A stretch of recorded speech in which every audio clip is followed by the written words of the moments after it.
Good evening, everyone, and good morning if you're on the further western part of the planet, or west of us. Anyway, I see Kitty's having a go at me. Yeah, I'm late again. I had to finish the damn laundry. It's nice when you have actually a third day like Monday. It's really easy to basically just waltz into the week. I had that the previous week. This week, nah. On the 18th, I'm going to have my next flex. So, yes. Anyway, let's get going.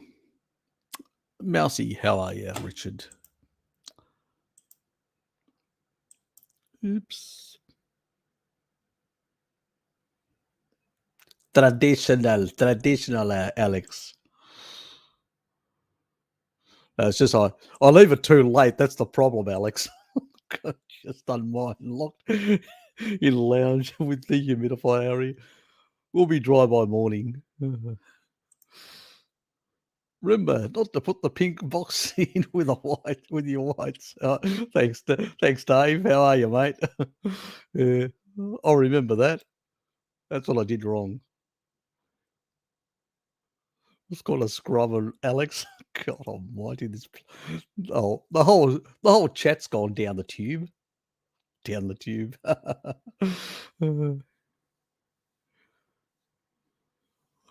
You own this grey or black. Pink boxes. Oh yeah. Okay. I suppose it would be brown. Yes.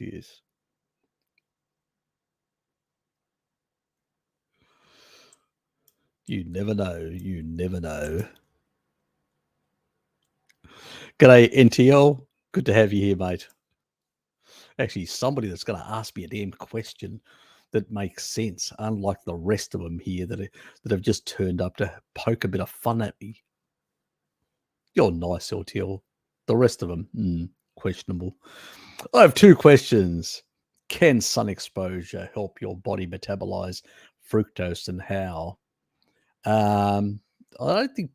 Well, the sun exposure at the quantum biological level, through photonic energy coming through your skin, will basically increase the energy production from the electron chain by 30%. But when it comes to fructose, on the other hand, it's still fructose. Doesn't change. It'll still go through the same pathways that alcohol goes in order to be turned into fat. It's great to produce fat. That's the purpose of it. The whole purpose of why seasonally we had access to some fruit, we combined it in the interglacial periods like the one that we're in now, is because animals in warmer periods become leaner. So in order to get sufficient fat, body fat that is, basically stored energy, we needed fructose for that purpose. Obviously, on a carnivore diet, we can switch back to a more traditional approach and avoid having to do that because it is highly glycating, and it was only seasonal and not all year round. So, it's not a good thing, and sun exposure is not really going to do that. What it actually does is fruit tends to be high in deuterium that can damage the mitochondria. So I consider it the worst carbohydrate of them all for that reason. But while it has that effect, in the sun, you can actually deplete more, like something around about it's sort of around, it's not exactly, but it's approximately 18 parts per million per hour of sun exposure. So you can actually, the deleterious deuterium in the fruit, you can actually reduce it via sun exposure. And so it will end up in your system less deuterium, so less sort of an amount of something that can actually have a negative effect to the electron chains, so to your mitochondria energy production system. That's really where the sun exposure has a benefit, and it sort of mitigates the sort of exposure to fructose in the tropics. But the further away you move from, in terms of latitudinal, in terms of your latitude, north or south, the further away from the equator you move, the lower the efficiency to deal with fructose is in terms of the deuterium content to eliminate it. So that's where, and that's where you should keep it away as much as possible. Which time of the day is the best to go out in the sun? Midday, I would say.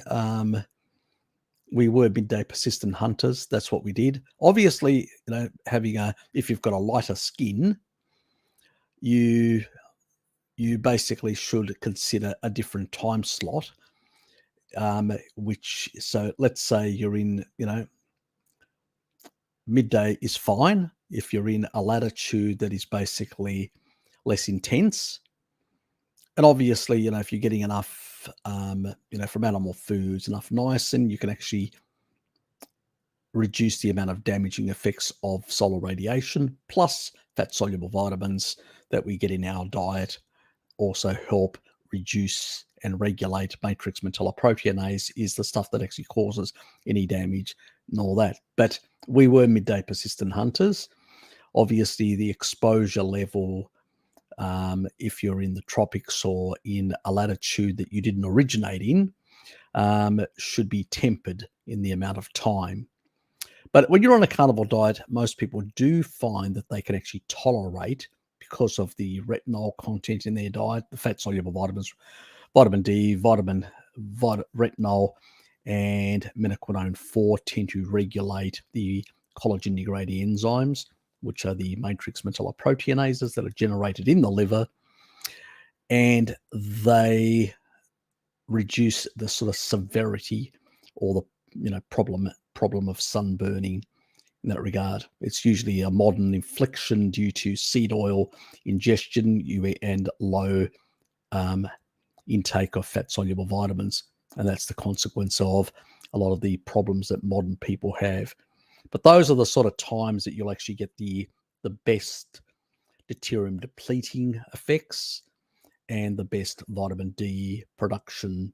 And that additional energy coming from the sun as well, you'll get it at those points. Obviously, there are therapeutic benefits at dawn and dusk, the near infrared type frequencies that appear in that period of time that also have a benefit to the body's healing systems. So that's where red light therapy and all that. While limited red light therapy, I'm not completely against. I do think that there is a circadian relationship between red light therapy, and I don't think it's a thing that you should be doing all day round. Maybe in the morning, maybe in the late afternoon can be justified, but through the day, you should have more blue light exposure to basically get you going and be more energized and properly functioning. So, I mean, I probably haven't answered their questions the way you wanted or expected. You won't get that on this channel. It's basically what actually is correct and what isn't, in my personal opinion, based on a lot of research that I've done into these questions. I don't think fructose is indicated for humans. Even tribal there are many tribal populations that don't consume it all, like the Maasai and many others, and even though they are in latitudes where it does exist. So you look at animals that basically have lower deuterium intakes, they have greater longevity. Higher deuterium intakes, and fructose is one of the highest, or fruit in general tend to be one of the highest, and so you will tend, if you eat those foods, to basically be more deleterious to your mitochondria in the long run, and that will have an effect on increasing senescence, and the increase in senescence will over time also increase aging and accelerate it in comparison. So, and the ability to heal with less viable cellular function. So, yes, don't eat the fruit. so to speak. It's the worst carbohydrate, basically. At least you kept under the 3-question limit. Richard, what can I say? That's why we can now ask a bonus question. Fuck me. Oh, God. Don't listen to them, NTL. Alex and Richard, you need to be very careful with those two characters.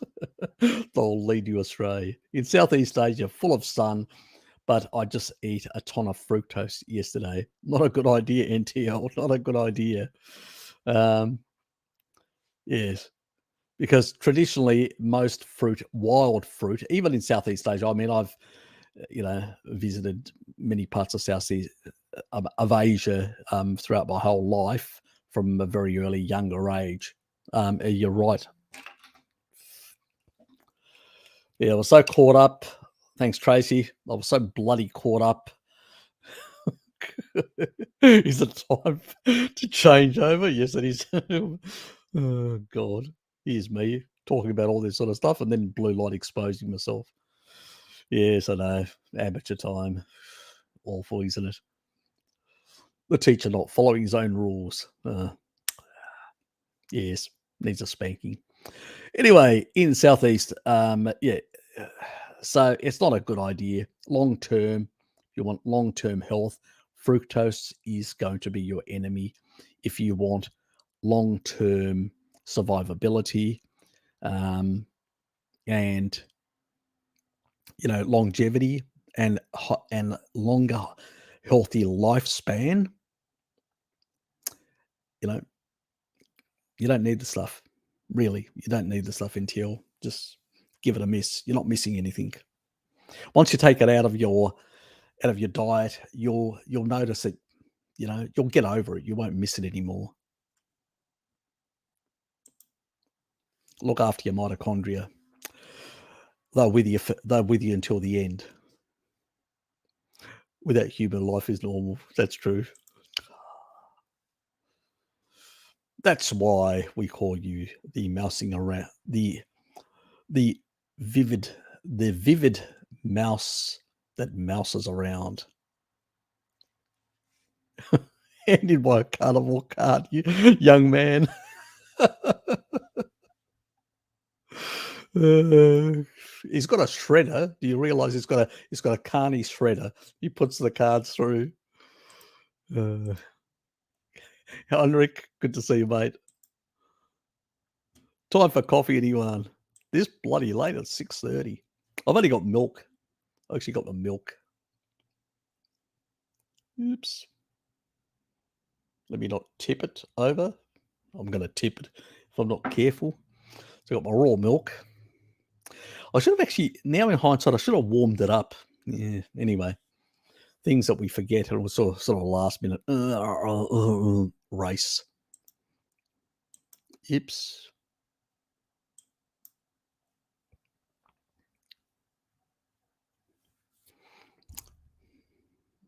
I'm not going to comment. I made the comment earlier.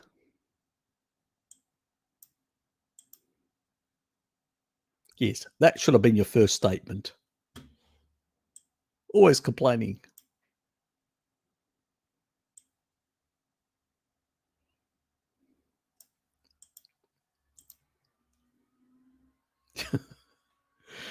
Well, that's true. You guys do well. You do anyway. Doesn't matter whether I'm here or not. It's sort of like Angela. Thank you, my dear. Thank you. We need to give him some pressure, stress. You mean? Coffee, Harry. Thanks. All continued info and fun. You're welcome, and thanks for the extra boost to my fund, to my coffee fund.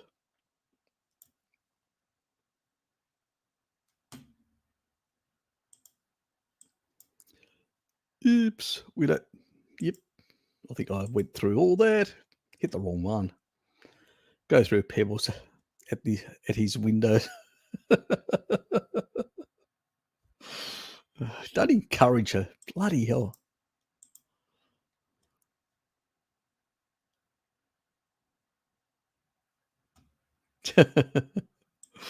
Uh, let me ask her if she's offering. G'day, DC.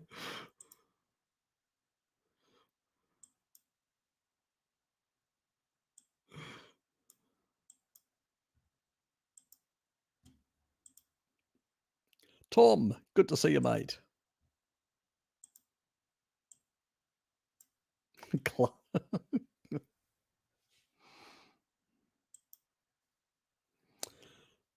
Bringing out the sun often has caused more grey hair and freckle sunspots on my face, and there is a way to reverse this.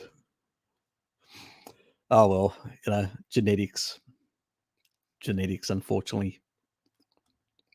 Yes. I noticed it. Look, for many years, I sort of a lot of my family members went grey. I used to wear hats. I used to avoid the sun and all that, and I sort of got over it. My mother went grey in her 30s. I'm now going grey, and I'm just don't care anymore. I've given up trying to avoid.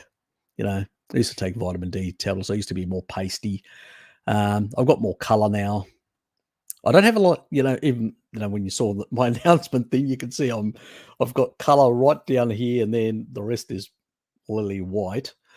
So yeah, it's a bit of a problem in Tasmania trying to get enough sun to maintain a suntan. I used to have a beautiful tan when I was in Greece as a youngster, but very hard in Tassie at our latitude. We don't get as much sun down here for most of the year, and only a bit of intensity around the summertime to burn us. Yeah.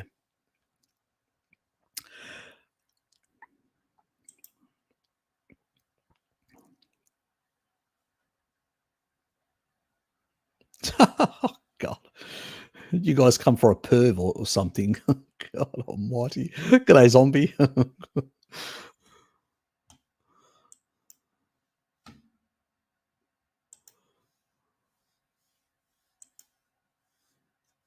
Rajesh, good to see you, mate.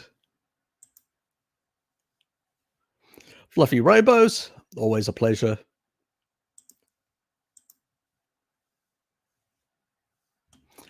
Thanks, mate.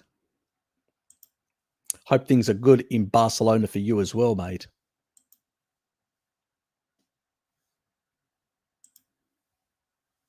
G'day, Jin. Good to see you, mate.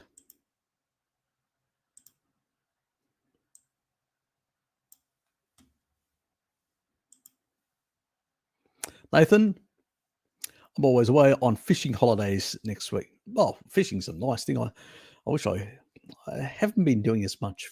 I used to do more fishing in the past. Yes, unfortunately, I do far less of a lot of things nowadays. Yes, probably need to get into some of those things again. Anyway, and we'll be having a couple of cheat nights, mainly with alcohol.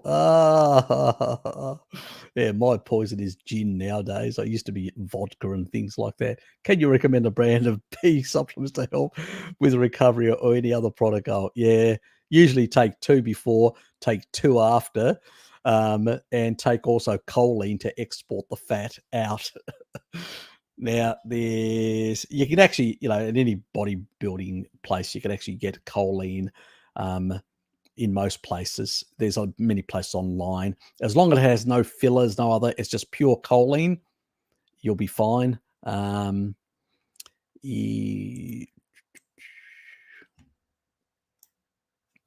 Just give you a sec.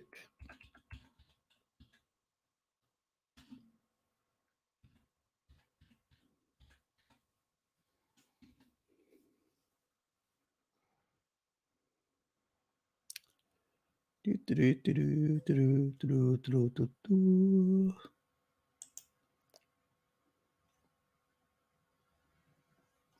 is the choline that I use. It's nothing fancy or anything like that.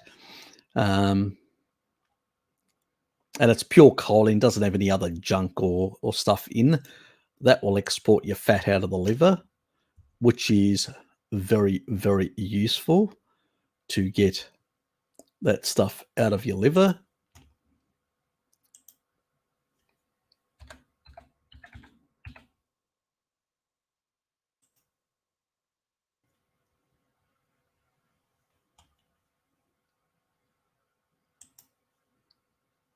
And let me just go to my lists, because that's where I've got all my B vitamin ones. This is a nice one because it's got a number of nutraceuticals in it and stuff like that, which a number of probiotics and and it's quite cheap. It's sort of a group. I think originally was a husband and wife who are vegetarian that created the company. Now they've sold it since then, but they actually really their old standard products were really good, well done, in my personal opinion anyway. This is their B complex, which I really like.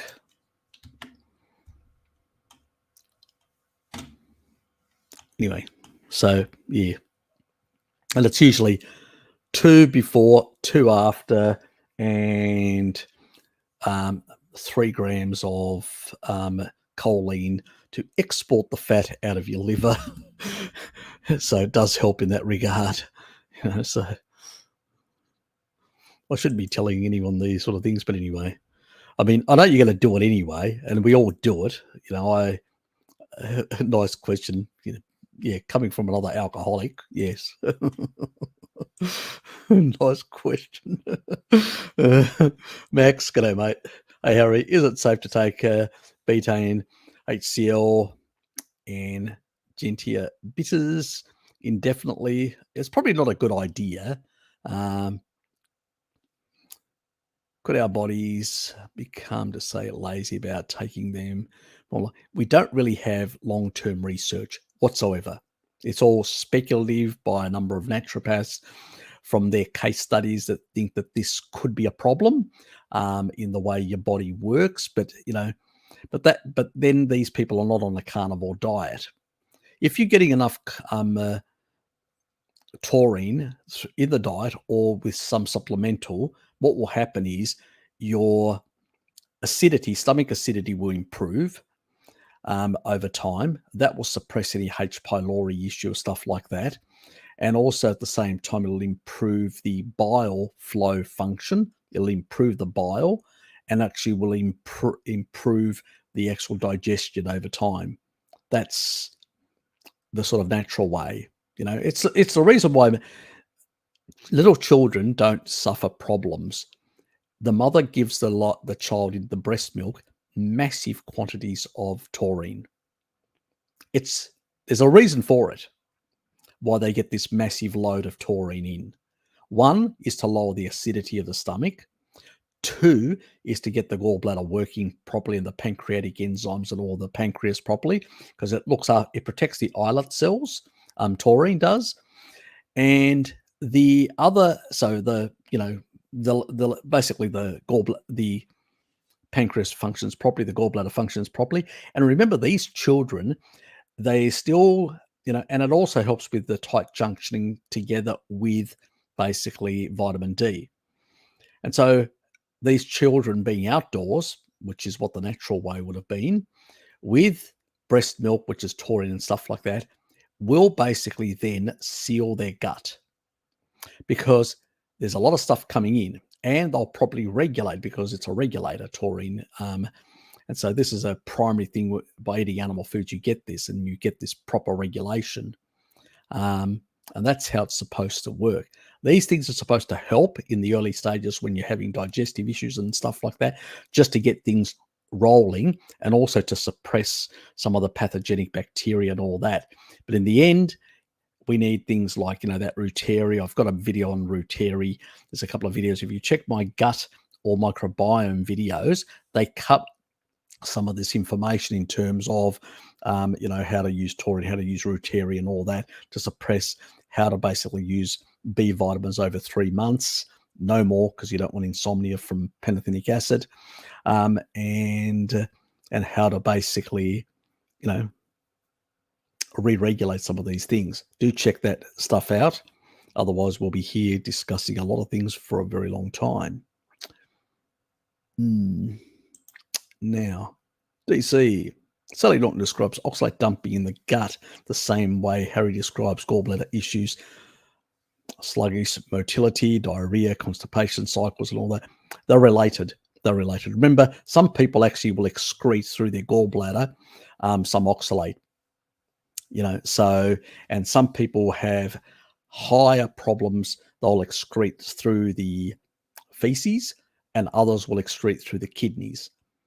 We think it's genetic, but we don't know which genetics are determining that.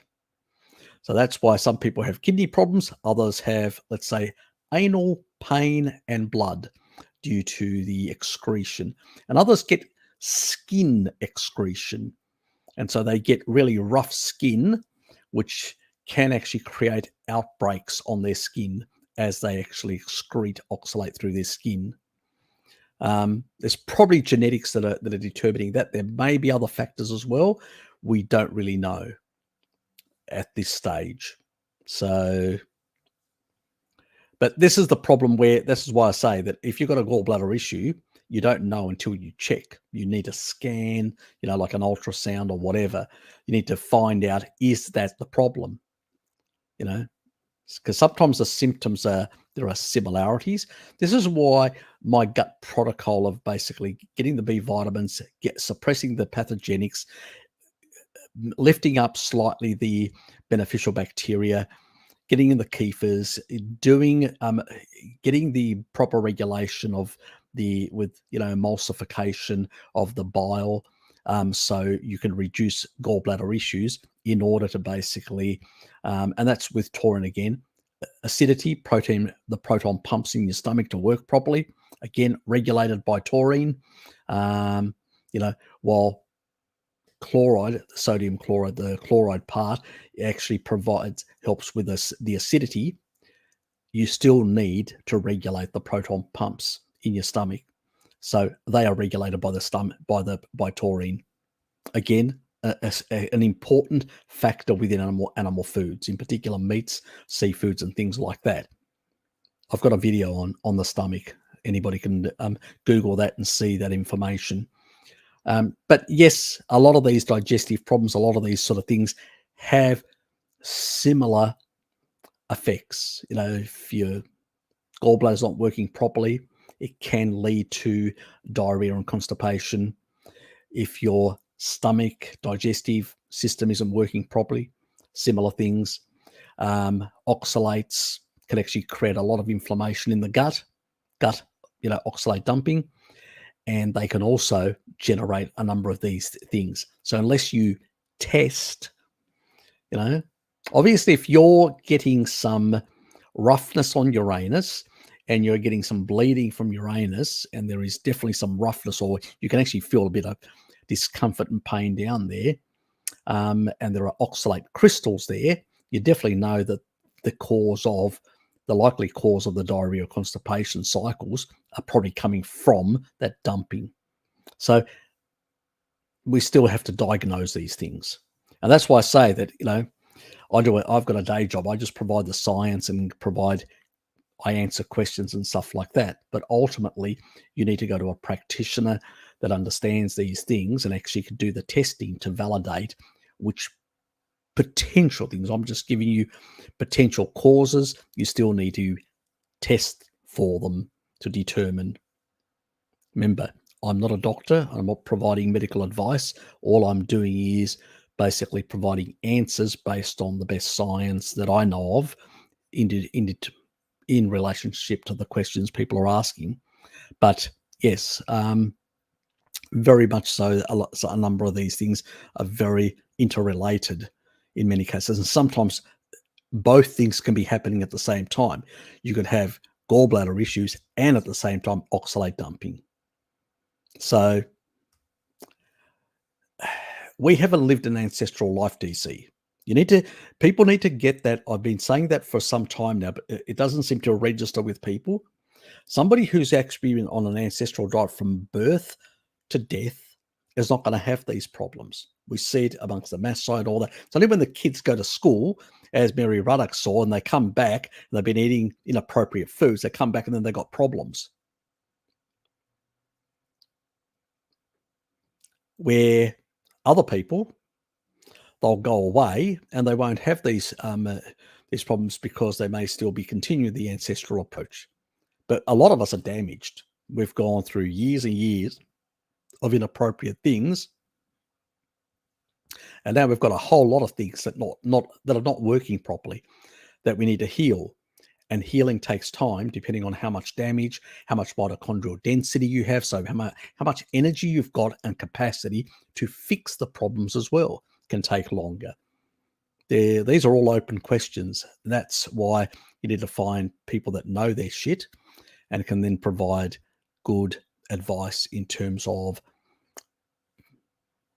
practices and approaches. You can get a head start with me, obviously, with a lot of the information that I provide on my channel and the answers that I give people, and direct you to that information so you can write it down and then go to your doctor. So somebody, maybe a low carb doctor and all that, and go, what about these issues? Then you bring it to their attention that there are these things, so they will not apply their own bias, and their bias may be, oh, it's this problem. They'll think, maybe it is that problem, but it could be these other things that the patient brought to my attention. Let me check.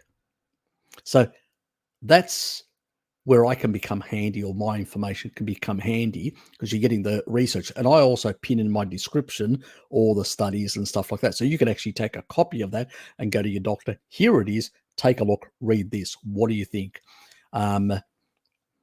So how can you help me? That sort of stuff.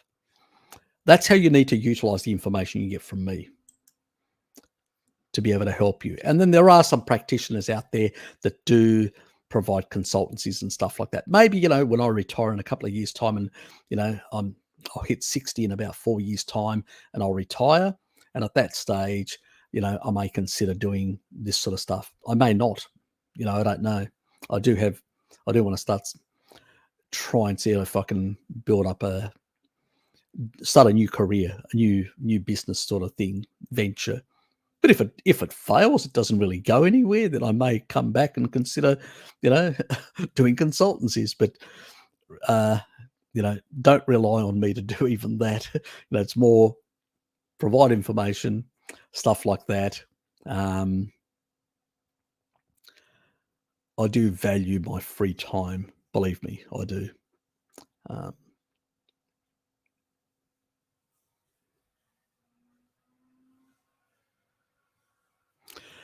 I don't think we should just consider that's the reason. I think we need to do some sort of testing to at least validate that it's not something else. Because there can be problems with gallbladder. There can be problems also that things can escalate a bit and go into a different pathway,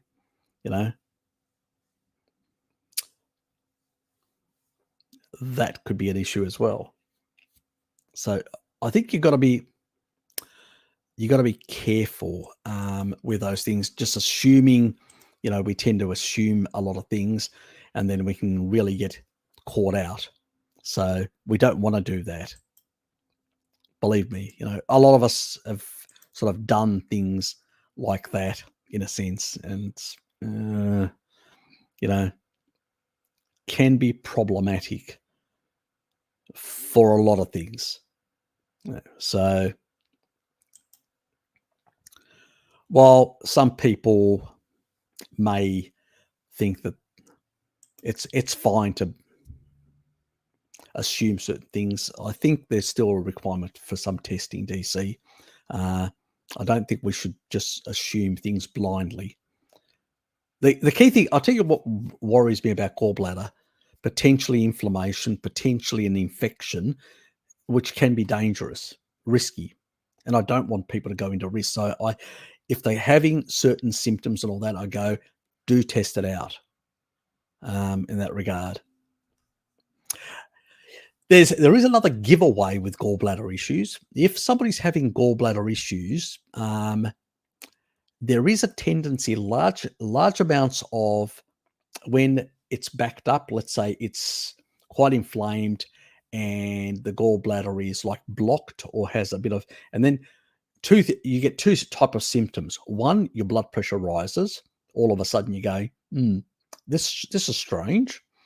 That's one thing. And then the other thing that actually also happens with gallbladder issues is you tend to get more headaches, especially on this side, on the same sort of side that your liver sort of thing. It can be on the other side as well, but tends to be a bit more. And it usually is right after a meal, and there's potentially. So if you're getting symptoms like that, but then again, there's the other possibility of sludge, which there's no backing up, there's no blood pressure, there's no headaches. There's just basically this sort of sludge that sort of really causes constipation or diarrhea. And I had a bit of that sort of thing. So, and the only way you know about that is the coloration of your feces changes a bit. It's not sort of regular, that sort of darker brown. It sort of goes lighter now and then. That gives it away again that, it can be a gallbladder issue. It's complicated in some regards, especially when you're not having any other symptoms around your anus and all that, in terms of to consider that it's oxalate. So yeah, it's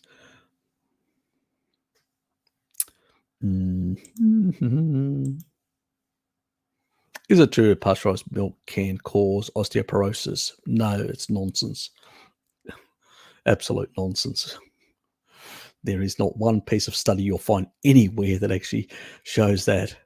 The only thing that you lose with pasteurization is you lose vitamin C, and also you lose basically, but then again, even if vitamin C is not going to be the only thing, there are, you lose lactoferrin, which is important for the immune system, and a few other things.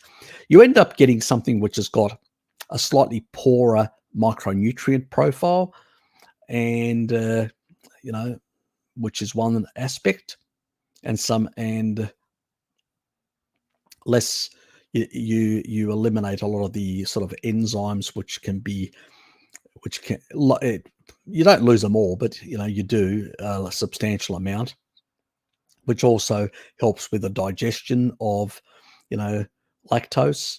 So there's a number of downsides in that regard to that, but causing osteoporosis, that's just associational claptrap. This is the problem with most people. Most people that have got osteoporosis tend to be basically people on plant-based diets. Traditionally, they would have been people on vegetarian diets, would have had higher rates of osteoporosis. They also, because they don't consume meats, they tend to consume higher amounts of, dairy products.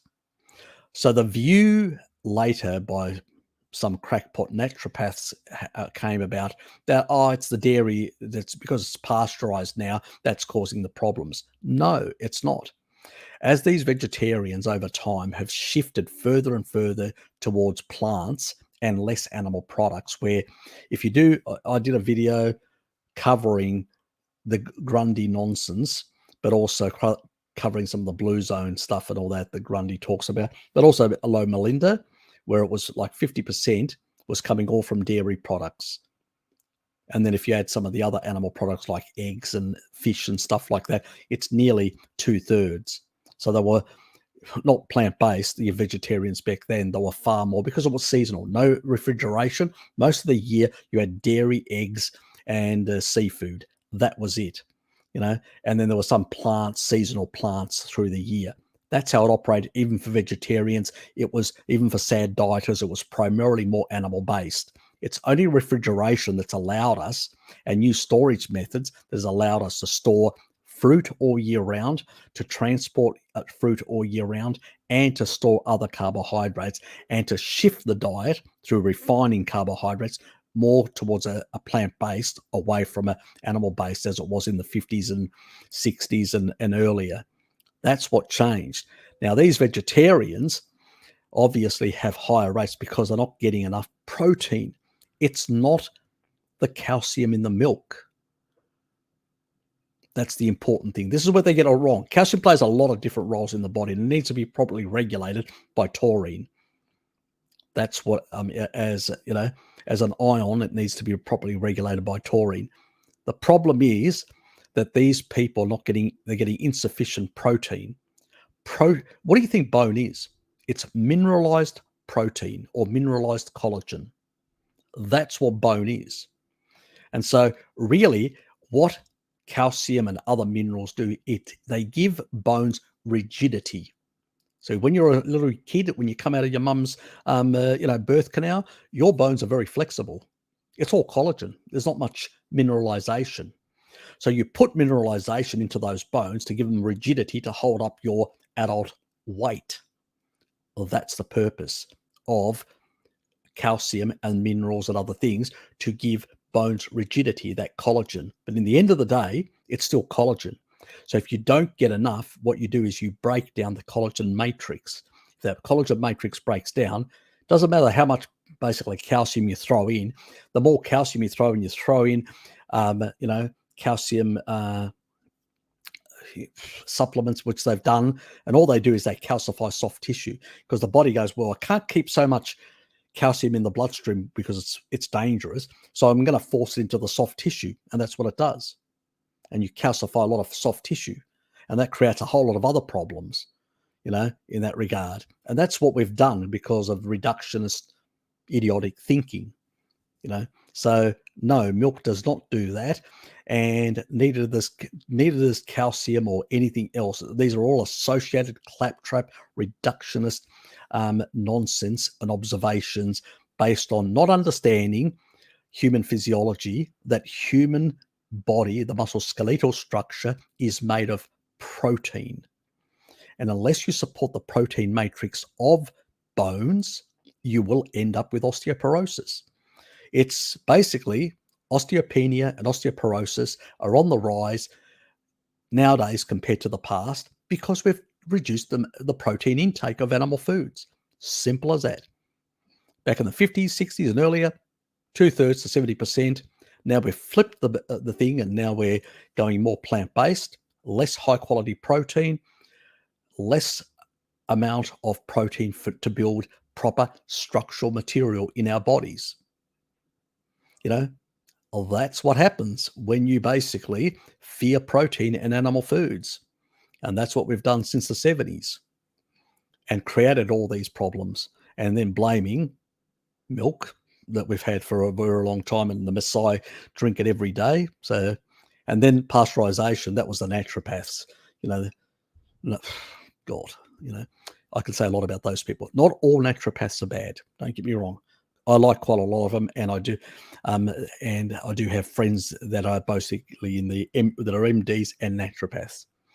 But there is the plant-based naturopathic sort of cult, as I call it, and some of the naturopathic cult paleo group that have these opinions, and they've got not one piece of evidence. It's all associated claptrap, and I can blow them out of the water like that. They got no basis for those arguments, and the inferences and the sort of statistical relationships, or the correlations are so piss poor, it's a joke. They should feel ashamed of even saying these things. But this propaganda still gets circulated all the time, Max.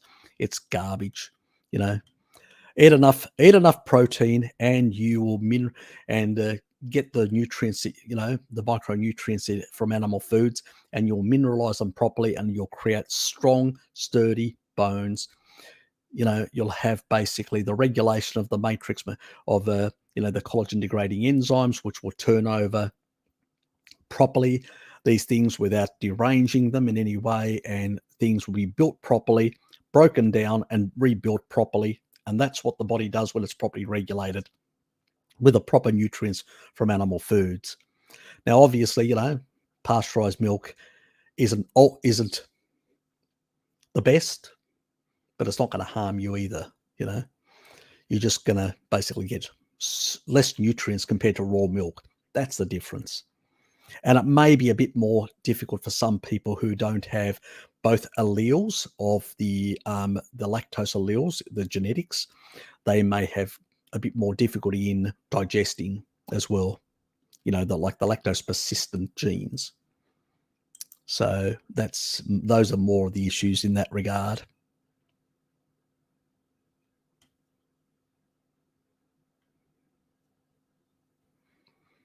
Oh, I pop in now and then. I do pop in now and then. So does Llama.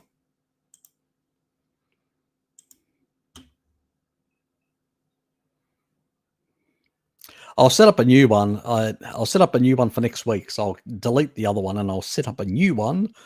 And hopefully we get a few more people that turn up this time. Anyway.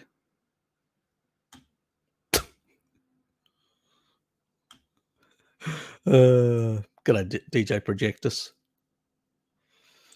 Oh, God. Everybody's a perv. I've realised I didn't get this sort of attitude from the Tracy from, it's all the Europeans, God, they're kinky, aren't they, Tracy? These Europeans. So damn kinky. That's all I can say. And folks, sorry for being late. Windows 7 problems. Yes, we've all got problems. Yes, I'm on Windows 10, but still have problems. I had to reboot my machine.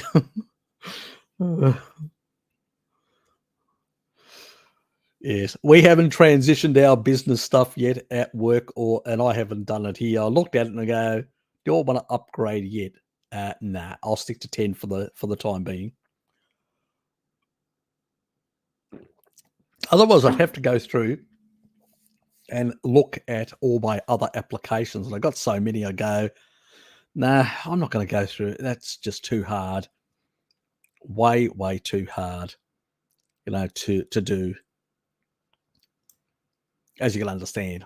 So I'd have to literally go through and go, okay, in that regard. So anyway, back to it. Harry, when one has SIBO, shouldn't eat kefir and take Ruteri, correct? Actually, I basically with kefir, I'd keep the kefir out for the time being in the initial stage and focus more on basically the Ruteri. Definitely I'd put in, because what it does is it does suppress a number of pathogenic bacteria in that regard. So what you can do is what is called a water-based kefir, and you add the Ruteri to a water-based kefir. Now it's going to create a lot of sort of a soury water, but you're not going to get the other components that can sort of feed other, So what you're trying to do is really grow a bigger Ruteri sort of, amount, and so you do what is called a water-based kefir with Ruteri. And so you could produce a bit more Ruteri, and you use that as a suppressive thing. The other thing is, the key thing is getting the level of because once you get these bacteria into the actual digestive system, they go into the stomach and all that, they can cause what is called have a suppressive effect on the ability of the body to, you'll get potentially even H. pylori being up, and what H. pylori and some of the other bacteria, what they will do is they will basically downregulate, they will inhibit, they'll act as proton pump inhibitors. They'll actually downregulate your ability to produce enough acid to kill them off. And and also if you're not getting enough taurine, which is another problem, you may need to go higher for a while. That also helps. Fair enough, Richard. Just noticed I need to sleep. Thanks. Take care. See you, mate. See you on the Zoom sessions. Take care. So really that sort of side of things is you're looking at trying to suppress these, and taurine will play a role in actually improving that the proton pump production to bring down the pH and sort of clear those out. It also will improve the bile. That means you'll get a stronger bile with a more consistent that will flow through the small intestine and cleanse of bacteria. That's what bile is supposed to do, cleanse the intestine of overgrowth. So that's why SIBO can happen if your stomach, your gallbladder, your pancreas, these are not working properly, not properly regulated. That's when it actually can appear. So a standard milk kefir, no, but a water kefir with reuteri, yes. You can add that in because that helps in the suppressive effects while everything else is being sorted out. How much omega-3 from whole foods is too much? Look, if you stick to real food, I basically will say to people, stick to real food like ruminant meat and a bit of fish. If we take a look, look, most of the N15 data that I've actually looked at, both amongst a number of tribal populations, a number of even the ancient Greeks, that I did a video. Obviously, I'm biased being Greek. I prioritize that video, I know. But the majority was coming from ruminant animals, and they'll get that, and they were having some coastal fish. Coastal fish tend to be smaller, like sardines and stuff like that. So if you're having, at least once or twice a bit of seafood a week, that should be fine. You don't need it. You don't need heaps. Now there is a proviso. If you're exposed to blue light, that's why I'm wearing these blue light blockers. Blue light can actually reduce DHA in the eyes and in others. It can actually affect, and then you may need a bit more in order to properly function systems. So it really depends on the exposure. Then I usually say if you're exposed to blue light, you're having to work in an office where you're exposed to far more blue light than normal, then I usually recommend people don't consume once a week, but at least twice or 3 times a week, some amount, even if it's a can of sardines 3 times a week, in that regard. Try and get not in oils, get them in water, get them quality wise, or even better, buy them fresh, which is what I do. I buy them on the waterfront fresh and cook them the same day, same night when I get home. So put them in the fridge at work, take them home, cook them, because I get them at lunchtime. I go down to the waterfront, and that's how I usually have them. So sometimes I'll have other seafood as well in that regard. Depends. I'm probably one of those carnivores that tend to eat a bit more seafood than others, but that's me. I do like it. But do you need supplementing? No. And most of the supplements are really dangerous and problematic. So you're really, if you have grass-fed animals or pastured animals or free grazing animals,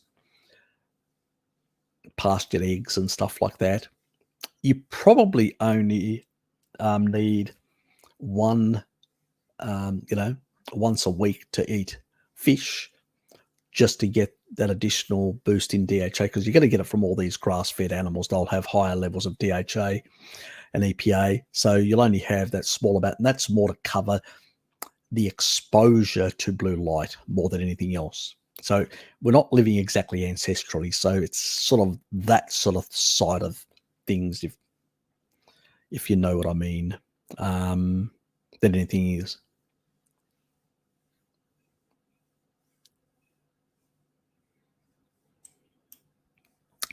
Yep, and that's the choline.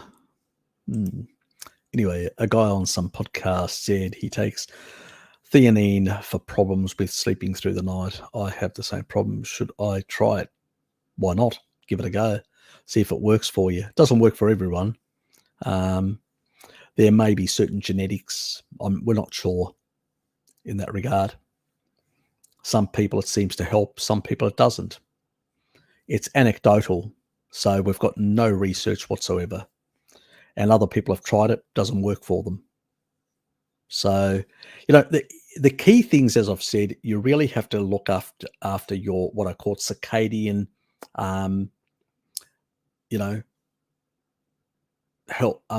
Circadian health is what I call it, or keep a clean sleep, and it's really basically lowering the blue light exposure. Doing those sort of things. Eating in daylight, not in evening. You shouldn't be eating at night. Yes, occasionally sociable, you'll eat at night. But generally speaking, you should eat at daytime. Our ancestors ate in daytime. They hunted midday, persistent hunters. They came back in the afternoon. They actually sat down around the fireplace. They cooked their stuff. They actually ate it and gorged on it and ate as much as until they were stuffed. Then they sat around just talking about the hunt and conversing with each other. And then as that near infrared, that evening dawn came about, then they would walk away and go to their little, areas where they would sleep, and they'd be with their partners, their kids or whatever. And slowly, they would transition to a sleep night. Choking myself.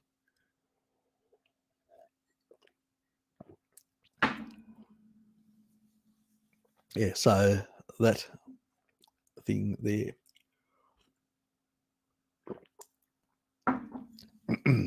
All of a sudden, my throat's dried out for whatever reason. I do have the heating on a bit higher. That's probably what it's doing. Laundry, drying laundry out. Give me a sec. I'm just going to open up the dam, or that door, to sort of lower the.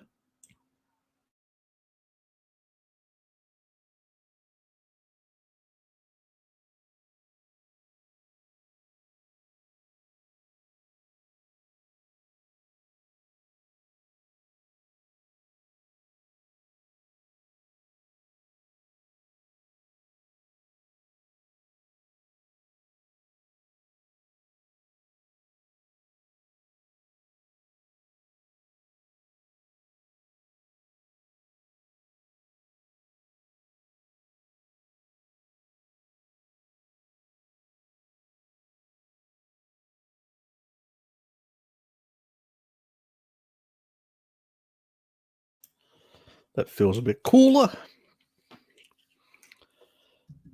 Actually, I don't really need those. It's not, I may need it if I need to put something on.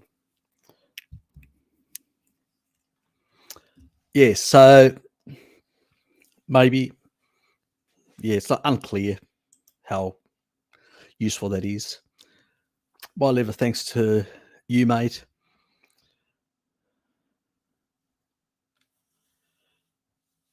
I'm due for a fish in Tassie later in the year 2. World class fly fishing down your way. Yeah, there is actually in the Central Highlands, the middle part of Tasmania. Really good place.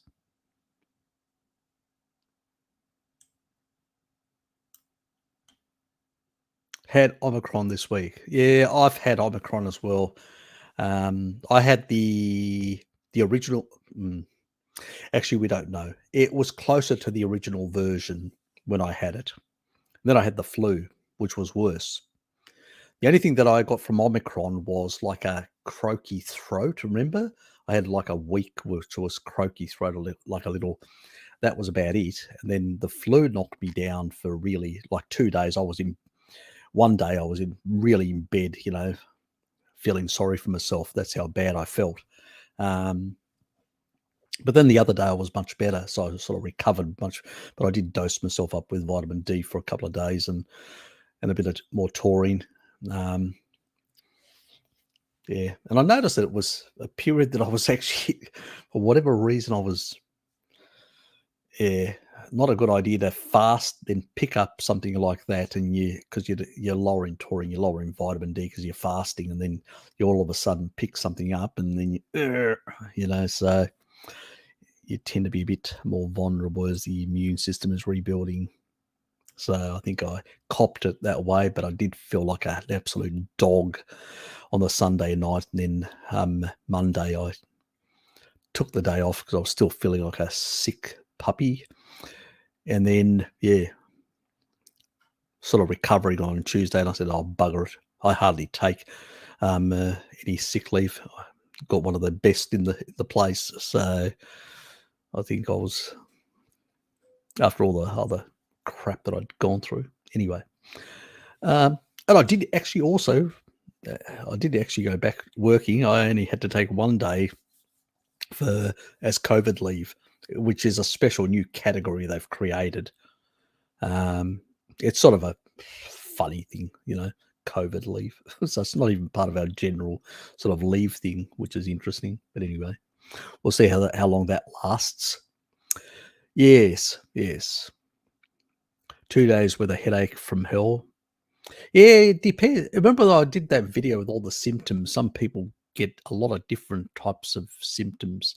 Um, I had like this low grade. It wasn't a headache, but it was sort of like a low grade, sort of just on my brow sort of thing. It was sort of, yeah, it was sort of strange. It was like I couldn't classify it as a headache, but it was sort of like a sort of funny sort of sensation. You know what I mean? Where it sort of feels like it's a headache trying to establish itself, but it never does, sort of thing. But I'm not feeling that great in my head, or sort of thing. Yeah, my other half, and she's still suffering with annoying dry, um, ticklish cough. Yeah, I had that. That's really annoying after 1 week. Yeah, yeah. The magic tips for that, for that, anyone? Yeah, I wish I had some magic tips. Yeah, it's really sort of the after effects, and really we don't really know what the best approach. It seems like if you add, the taurine, the vitamin D, doing a 3-day fast right after COVID, to clear out all the senescent damage, because it does actually cause immunosenescence. So it actually does damage the immune system. It's a nasty piece of work where we don't see this with the flu, the common cold, and many other things.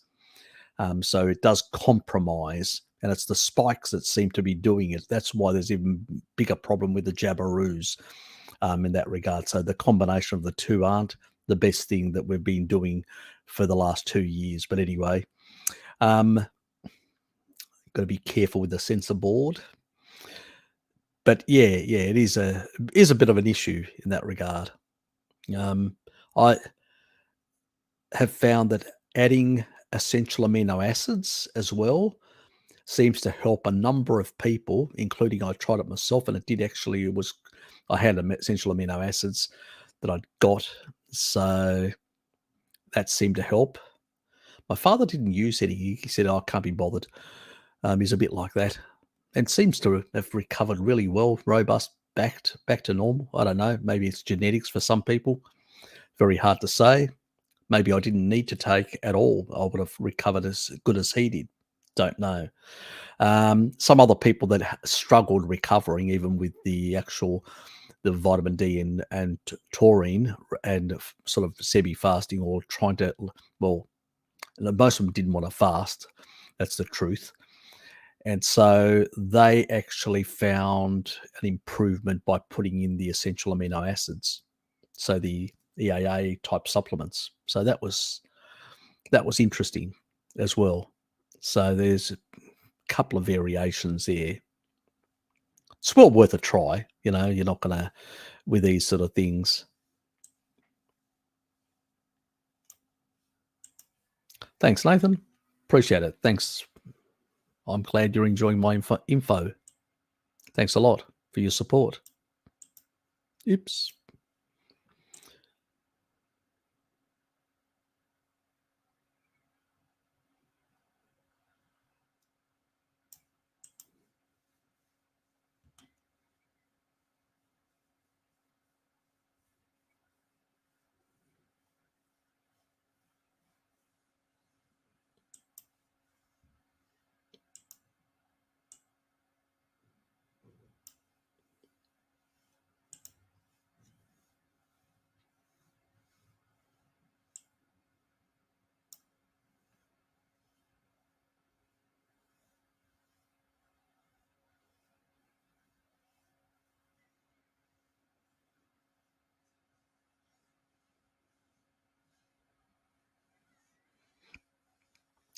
Well, that's where the sort of some people that are, they're not on a carnivore diet. These people were taking the essential amino acids and noticed that the Ruteri vitamin D didn't do the trick. But when they added the essential amino acids, we probably don't need it on a carnivore diet because we do get quite a bit of meat. And I think that sort of actually gives us that extra benefit in recovering quite well without any real long COVID side effects or whatever. So, I didn't actually, so I think that the carnivore diet in combination with the sun, sun steak and salt, sun and steak, sort of thing, seems to do the trick, so to speak. But yeah, it's I think closer to an ancestral approach, you're going to have a more robust immune system, more robust body, the way it functions. I think the key critical thing with this long COVID situations is this immunosenescence. It's how the immune system is attacked by the spikes directly, and they are actually making the immune system old. So your immune system is moving to an older immune system, an older immune system, an older immune system. And as that happens, your naive T cell count within your thymus actually reduces, and you actually increase your cytokine T cells. Well, that's what kills you, the cytokine T cells. It's the thing that we've been talking about. Too much of these jabberoos plus exposure to these spikes has the potential for cytokine storms, which is the risk factor and the aging of the immune system. This is what kills very old people. Very old people have got far more immunosenescence. And as a consequence, they're more vulnerable to cytokine storms and killing them. That's what kills older people, when they get a severe flu or severe cold. So really keeping the immune system youthful is important. That's where vitamin D through the stem cell production, and then taurine, which is meat really, because it's a proxy for meat. Eating more meat, you get more taurine. That taurine then basically has two roles. One in the activation within the thymus, preventing the remodeling of the thymus so it stays more youthful and larger. It doesn't shrink as you get older. That's one problem. Then the other thing is that preventing that basically the activation factor. So these stem cells will turn into naive T cells. And when you're young, like a child, you have massive amounts of naive T cells. That's what you want in the older age, to have more naive T cells so you can weather the storms of your the viral pathogenic, or whatever's in your environment that your body's interacting with.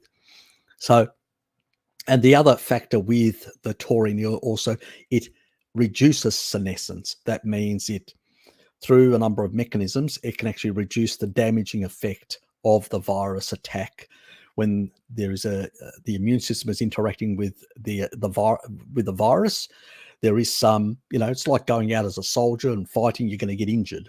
Well, taurine comes along and heals those injuries, and sort of improves you and does the same thing to those immune cells. So it's very important to minimize immunosenescence, and a carnivore diet generally is more supportive of protecting the immune system through these mechanisms. And that's the important take-home message. Yes, keep up the steak. Yes, approach to COVID C-19.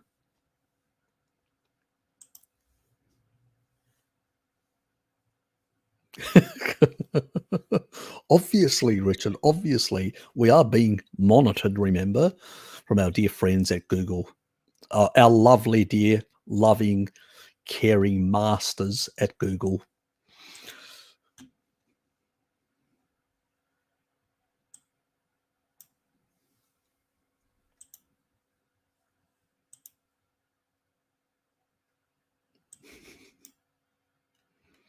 It was weird, only had mild symptoms for a couple of days.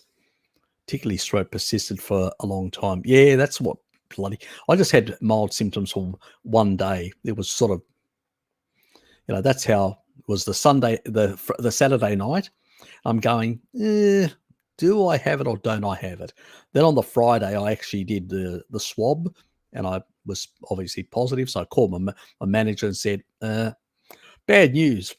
I've just tested positive. And he said, stay home. And I said, fine, I will. He said, do you want, he said, how do you feel? I said, probably need to rest one day just to basically help my system along. He said, fine, just take a day of COVID leave. He said, and just, if you're fine next week, just work from home. And I said, fine. And that's what I did. I worked from home. So I could have called in for more COVID leave, but I said, I'm fine. I was, I bounced back by Saturday. I was fine. I just couldn't get out of the home, just in case, because Tassie's a small place, just in case one of your work colleagues sees and then goes, I saw Harry out and about, can be a problem. I don't think, but anyway, it's life, especially with this sort of restriction. And we've still got all these damn things that are still there that haven't been, some other places have taken a lot of the restrictions away. Luckily, we don't have to wear masks, which is good, because I absolutely hate that. I stayed home for that reason, a number of other reasons as well. But now I don't have to wear. None of us have to.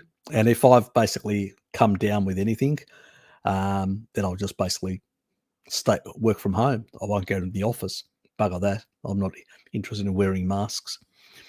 It's annoying, to say the least. So, yeah, it was bugger all, really. It was an issue. The flu was much worse. It's probably because it's mutated so many times, the flu, and haven't been exposed now for some time.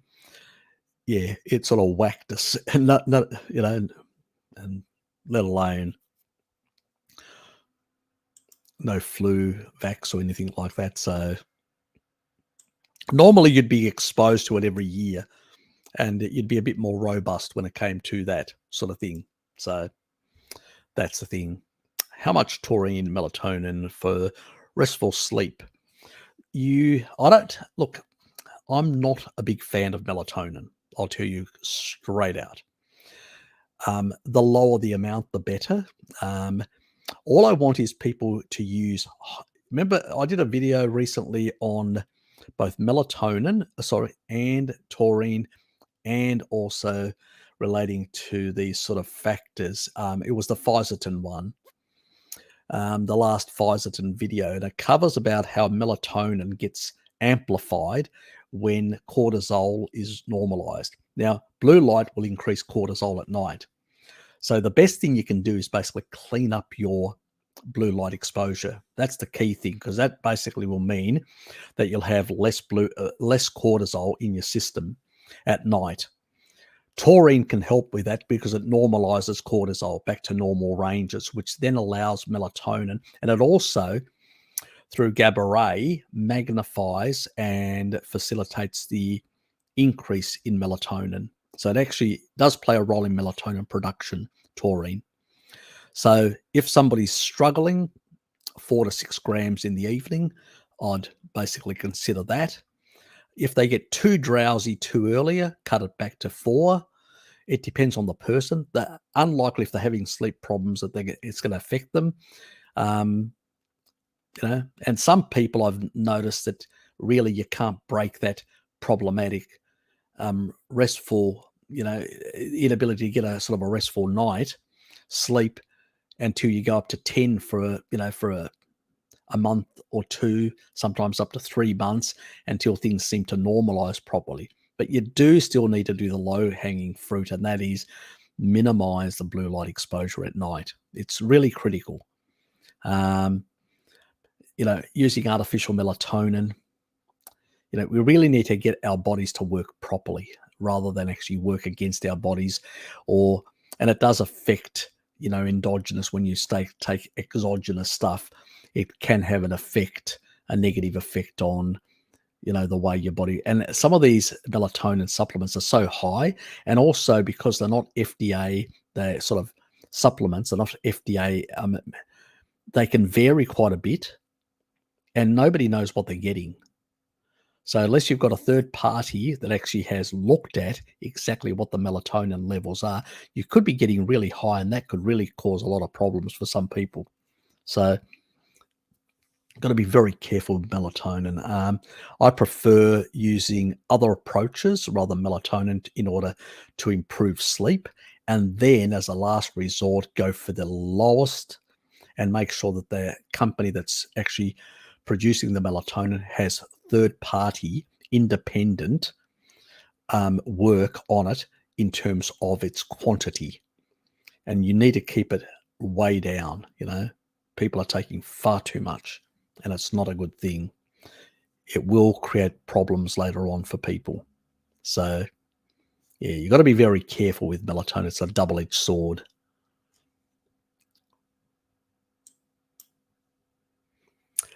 Would exposing low altitude mineral water to sunlight to deplete deuterium be an effective method? Nah, not really. It just takes too long in terms of, we're talking about, it just takes too long. It's not a practical solution. It will reduce it slightly, depending on the intensity, but it doesn't really do much. You may reduce it. That means having it out there for the whole day. Maybe you get 1 or 2 parts per million down. We're not talking about magic stuff here, believe me. So we'll talk about most of these ice, glacial sort of ice in different parts of the world.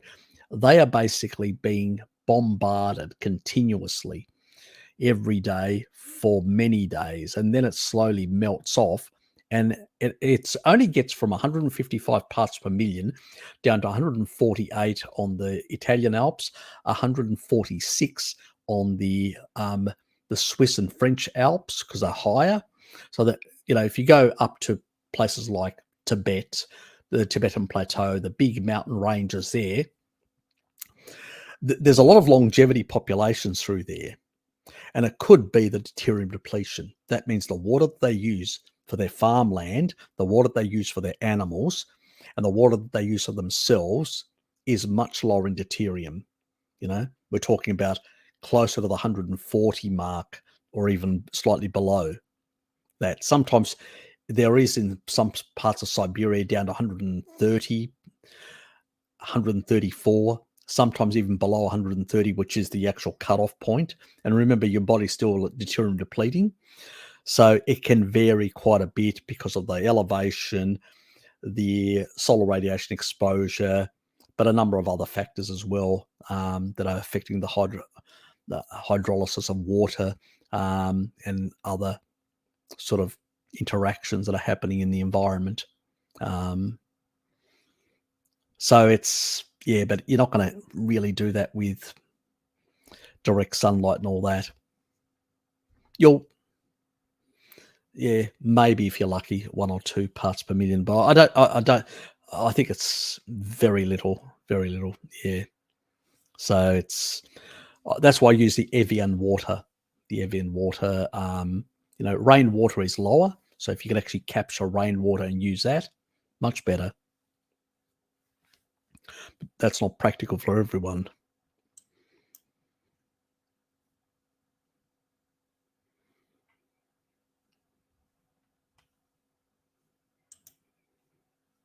G'day, Nick. Tested positive. Another one. Another victim of the C-19 pandemic. Oh, God. Another one for the stats. So been under the weather a bit. Great to be with you all through. Good to have you here, Nick. Good to have you here.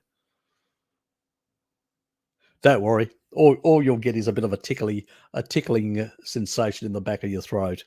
Yes. I think C-19 likes to take the mickey out of people. Give them a bit of a tickle. Yes.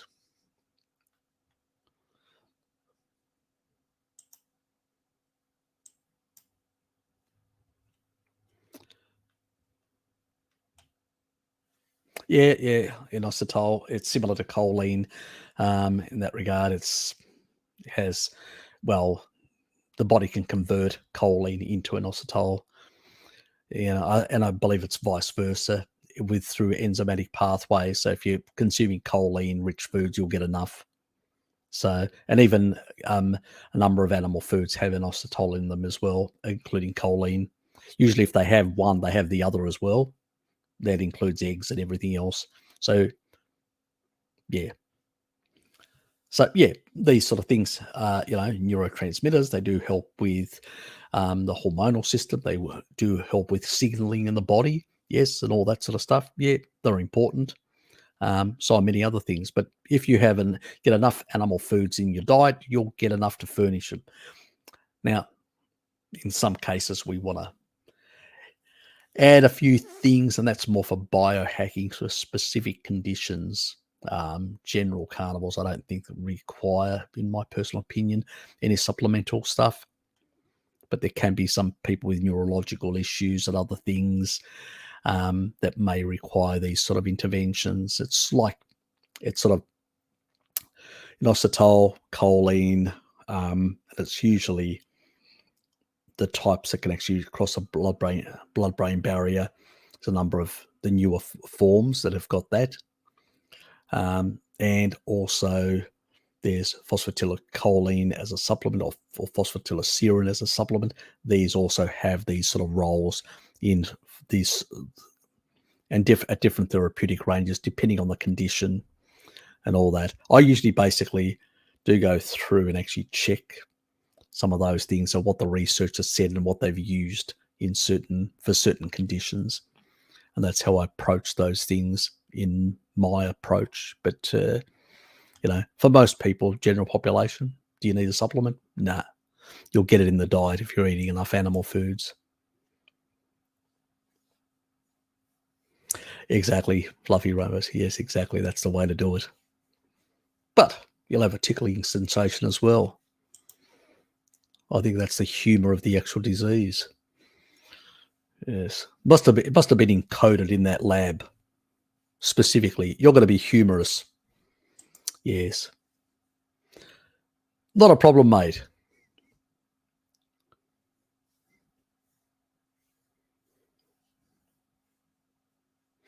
Yeah, look, we've been deranging our bodies for decades upon decades. So, yeah, we need to think seriously and logically about this. It takes time to basically fix up deranged things, So some things with some people would never get sorted, but that's a different thing altogether, isn't it?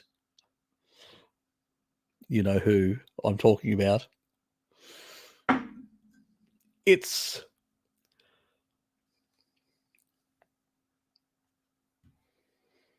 and she's talking about lockdowns in Victoria again. Is that what you're talking about, Kitty? Yes. Bart claims that eating liver may cause retinal toxicity. Is he right? I don't think Bart claims that. Bart claims that there may be a risk. That's a different thing, basically saying a definite. He basically says that I think excess amount of liver could end up in this. There's not much in the literature, but we know that when you look at case studies, it's usually people that are consuming like massive amounts beyond the physiological ranges.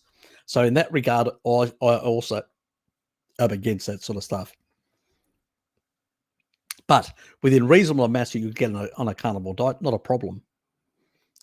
It's actually indicated, fat-soluble vitamins, for a whole lot of regulations. You go too low, and that person was actually supplementing his patients with a lot of retinol, very high doses. That's why he got them into trouble. And now he's taking them off the supplements. They're coming back and recovering because, they've rebalanced some of their systems. And now he's sending them the other way, and they'll end up not having enough. And then collagen degrading enzymes will not be regulated properly. And in particular, collagen matrix metalloproteinases 9 and 2. And if those are not regulated by retinol properly, you will get all sorts of skin problems and other collagen related problems throughout your body. particularly in your lungs. You may have an increase in susceptibility to asthma and bronchial things and a whole lot of other things. So, yeah, making good business for himself in that regard. But I don't think he's actually thought this through. And even when he spoke, he had no evidence whatsoever. Some case studies, and all those case studies are basically of people. I've seen the case studies, just excessive amounts of consumption. We're talking about 150,000 IUs or even higher every day, So we're not talking about, like somebody having some liver, which may get anywhere between 5 to 30,000 IUs, depending on what they're eating. We're talking about massive. So Bart has said quite clearly, even in that video in numbers, that is their potential risk. He believes that there is a potential risk. I sort of believe as well, where we may differ, me and Bart, will be on the degree. I think our bodies, if you've got a healthy liver, we can tolerate much more. We can store much more. We don't have a problem. If we don't have healthy livers, then that could be a problem where you don't have the capacity, if you've got fibrotic tissue and all that. Remember, not all of us are ancestral. We've been doing very unhealthy things for a very long time. And also I've said, when you're losing weight, you're releasing fat-soluble vitamins in the bloodstream from your fat stores. So it's not a good idea to consume a lot of fat-soluble vitamins in those circumstances when you're losing weight, or fat weight in particular. So you got to be really careful about these things, and you have to nuance them properly, because otherwise you end up making a whole lot of reductionist, nonsensical arguments. And Bart's not making that. He's just saying there is a risk there. And I agree, there is a risk. Where we may, I haven't had a conversation with him specifically on this. If I was to have a conversation, maybe we would potentially disagree on the degree. But then there would be once I put my arguments forward in terms of retinol storage in the liver and stuff like that, I think Bart would agree with me ultimately that it depends on a whole lot of factors. And I think he said that as well. So I don't think he's said a blanket thing that it is, And he also said may. May is one of those words that even he says in a lot of his epidemiological studies, may or may not. Are we clear? So it's not a claim that it is. It's a may, a question mark, maybe. So we need to be very careful, not to put words in people's mouths, Nick. So that's not it. Because I do chat occasionally with Bart, and I have, and I've got his private number as well and stuff like that. So in that regard, I don't think he's making any of those sort of claims, to be honest. He's just basically concerned. He basically doesn't see the value. Well, he doesn't like liver. That's one thing. And usually people that do consume liver, if they're consuming small amounts and all that, it's not an issue. If they're consuming large amounts, I usually question, why are you consuming large amounts? It's not what our ancestors did. Even tribal people cut a bit of like liver and all that and hand it out like fresh liver, and it's like a multivitamin, and they won't consume it all the time. And sort of most populations will get in a day anywhere between 5 to 10,000 IUs, depending, sometimes slightly less, sometimes slightly more. It will vary through the day, but they're not going to get these mega doses. That's when there is a potential risk. But then again, there are a lot of mechanisms and a lot of case studies which show that's not always the case. So we're not sure the reasons behind it. What are the drivers? So a lot of these case studies, they never looked at these people whether they had fatty liver. Most of these people are on a standard diet as well, which is really important to say. Being on a standard diet, they have the potential of basically already having fatty liver, fibrotic livers, alcohol consumption or whatever else, fructose consumption will create liver fibrosis. Then trying to basically properly store in the liver, it can actually increase fibrotic, because of already damage in the liver. So you need to store things properly in a certain way, bind things properly in a certain way, and things like that. So these can be problems sometimes. Depends on the person and all that circumstances. So it's a very nuanced thing. You've got to be very careful. You know, it's like B vitamins. You need B vitamins. But pantothenic acid, you have too little, a lot of things don't work in the body because it's so important. It's a critical thing in the body. That's why it's one of those B vitamins that gets stored. I did a video with Bart. Now that his channel is sort of, maybe he'll bring it back, or I may have to ask him for a copy to put it on my channel. But on the other hand, too much, you can end up with insomnia. So, you know, there is a certain amount of physiological range you'll get by eating animal foods. Stick to that. You don't need to supplement.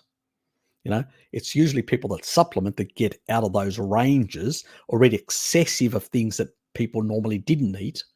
You know, it's only when you're sick, people used to eat certain organ meats because they were nutrient deficient and stuff like that, those extra nutrients. You know, when your immune system is weak, when you get a cold or whatever, you upregulate your a whole lot of enzymes to basically build a whole lot of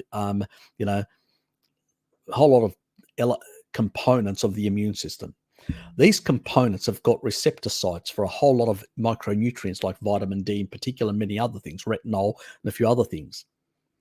Well, that's when that storage stuff will go into those receptor sites, and actually it's like the programs. It's like putting in the coding for those enzymes to work properly. So most ancestral people use these sort of stuff when, you know, for healing purposes, they'll eat more of this or things like that. We've lost that connection with food, and we do bizarre things. You know, more is better for whatever reason. These bizarre sort of attitudes outside of physiological ranges that people would practice normally. And that's where I think some people are getting into trouble.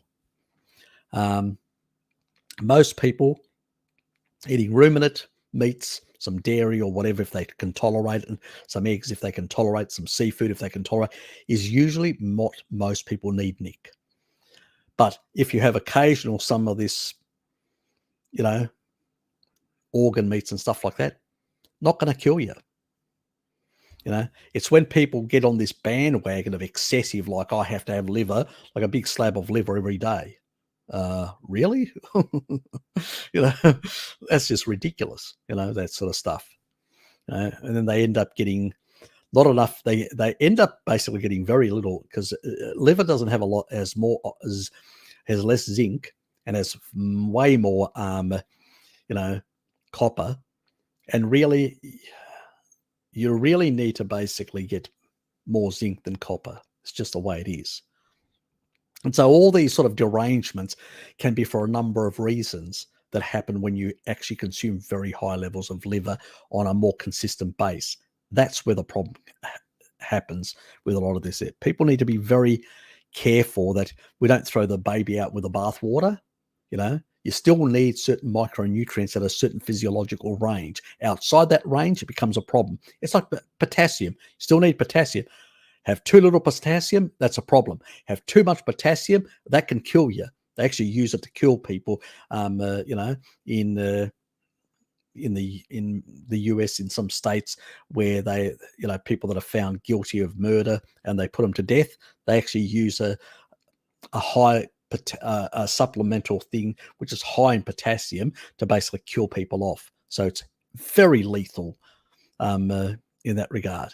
But that doesn't mean that potassium isn't required. You can't go to zero, you know, because that's his argument. You know, oh, too much, let's go to zero. What? You know? Ridiculous. Ridiculous. Yes, that video, yeah, I think you've motivated me, Nick, to make that video earlier than I've been promising it. But I got annoyed with what Rob said, and I made those two videos. And I probably, now that you've motivated me to do my retinol video, but it's going to be in two parts. It's going to be a first part, and then I was going to try and do a long video, but now I've just decided I've made a executive decision at this moment. So I'll do a 1 video just showing the plausibility of this. Remember in on observations, if you've got the inverse not showing any problems, well, you've got a problem with your hypothesis. So I'll be showing reasons why this doesn't make sense. And then I'll do a second video, which is what I'm researching currently, is to work out what are the probable mechanisms and all that could be problematic. So to sort of investigate it in a more deeper way. But that still requires a bit of researching. I like to cover all bases. So when I do a video and I've made a position on something, I know that nobody really can come back and claim, I'm wrong here, Harry, because you didn't take this in consideration. I have been caught a couple of times, twice out. Once was with boron, and I was aware of that, and I told people not to take, 12, 9, 6, 3, and stick to 3, because I knew about that, but I didn't mention it, and I got caught out because somebody was taking 6. She was a nurse and thought that she knew better than me, and basically she got caught out. And then I actually explained what had happened. So anyway, it's a long story.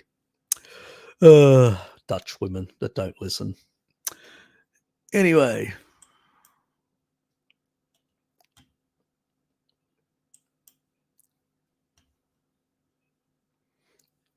You said that taurine makes children grow, but the sons of my brother are very tall despite high carb diets. They don't like meat too much, over 6 inch at age 12. Yeah, look, people can be taller because of genetics. There's many people that, if you basically have a lower myostatin, you can become more muscular at young age. There are genetic still factors. We're talking about the general population does actually require, far more, children, far more taurine for that growth, especially that early growth, which they get through, because it actually helps. It's a myostatin inhibitor and actually helps them with muscle protein synthesis. But yeah, there are still people out there that have got genetics that basically still will grow tall, but they will be slightly nutrient deficient. So, and they'll probably end up having osteoporosis and other things, ailments at a much earlier age and other problems. So genetics, as I said, genetics doesn't actually go away. Sometimes it can be hard coded. Sometimes it can be more epigenetically, related to where it's a range. But if it's many generations where people are very tall in that family, then, it becomes more pronounced, those genes. It's a bit like, baldness over many generations. It's the Pottinger's cat thing, many generations, and it becomes more pronounced. That's all it is, and then it will take, but obviously if these kids now do high carbohydrate, their kids do and their grandkids and all that, then there can be shifts in these genes because you're getting less nutrients that can support a bigger body frame, a muscle skeletal frame. And what happens is when you get less protein, less nutrients, we notice people living on islands and stuff like that don't have sufficient, they get shorter. Chinese, Japanese people, not enough animal foods, they got shorter. It's just the reality. That's what happens, but it can take a number of generations. One generation ain't going to do it. So it's not like instantaneous or something like that. It's over time, so it's the way it works. You guys like things instant. Evolution doesn't work like that, or genetic adjustments or genetic drift. It does take some time, some generations, but it will happen. We've seen that with Pottinger's cat, but with Pottinger's cat, cats seem to be a bit more faster than humans in the evolution. So it may take a couple of extra generations for us to see these bigger derangements and those shifts. So yes, if you're able to go forward in a time machine, you may be able to see, but yes, you'd have to find a time machine. That's a hard one. Anyway, I upped for a couple of days. Good. Dropped back to 10 plus some good time in the sun. fantastic. Feeling a lot better than I did. That sounds good. Yeah, that's the sort of stuff, we don't want people running very high IUs for a very long time. 10,000 is the max. But, when your receptor sites are available to take in more, yep, give it a bit of boost, because it's going to use it and it will need it. We know that 20,000 IUs was used in the Spanish studies.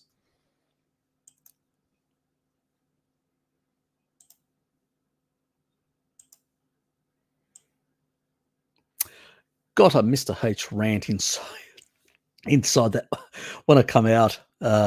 Headline TBE increases with 100% in Swedes. Are we talking about Swedes?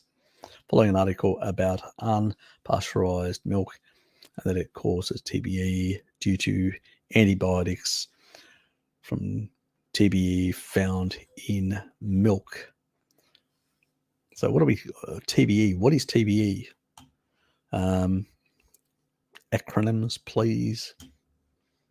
Let me just put this up for a sec, and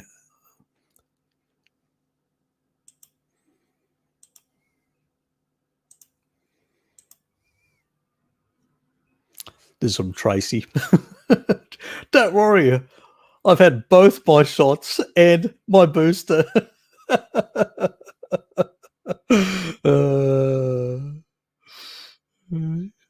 God, only Tracy would put something up like that.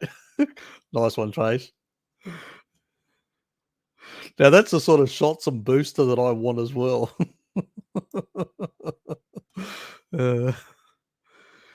Oh God, I better save that. That's a good one. I could share that with my friends. I think people will love that. Thanks, Trace.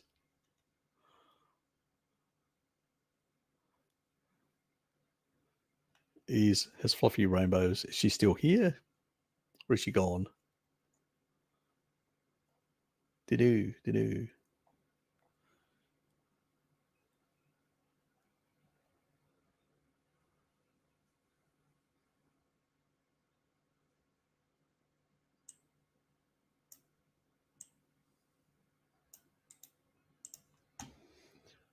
Oh, let me just check in. We'll find out.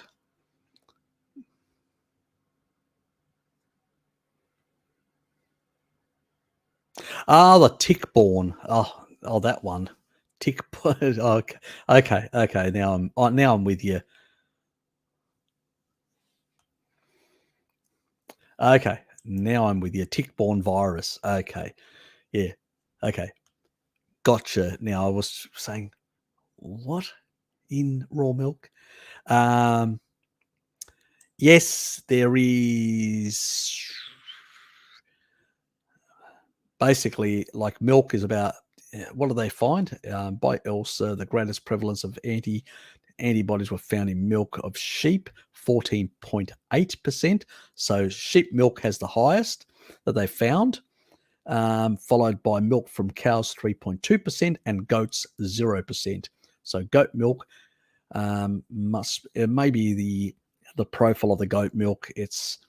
Or the goats are not susceptible, maybe.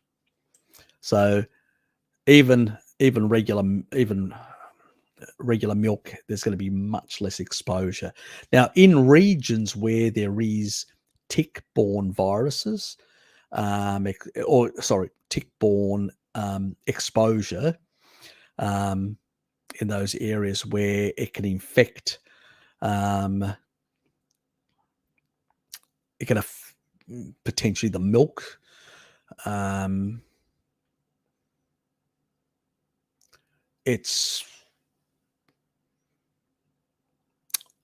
trying to think now in Australia. In Tasmania, it's not going to happen in Tasmania. Probably the only area where there may be a risk would be probably Queensland, places like that. But I don't think, it's still quite small. But at the same time, I haven't looked into it. whether this tick-borne virus that gets transmitted by ticks to the animals is really a problem in that regard. It's coming through the mouth. You're not bitten. It's coming through the stomach. The acidity of the stomach will denature all that sort of stuff. It's the reason why we put, in capsules, we put in certain bacteria that are vulnerable to stomach acidity. We put them in an enteric capsule for that purpose.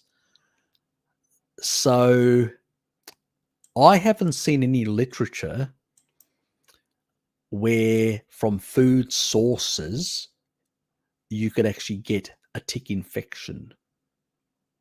I haven't seen any of that. I know by the actual biting, the tick biting a human, yes, but not from dairy products. Just because it's found in it, it doesn't basically mean it's still going to get denatured, or it's still going to be broken down in the stomach acidity. It's not going to be a problem. So I don't think it is a problem in any regard or whatever. I've never seen any literature in regards to dairy. I've looked at tick-borne diseases like on the northeast coast of New South Wales in Australia, and where it's quite prevalent. And it's really there's no food source. It's a direct, these people that are basically end up with this problem is that they've been bitten by multiple ticks over a certain period of time, and they've become very sensitive.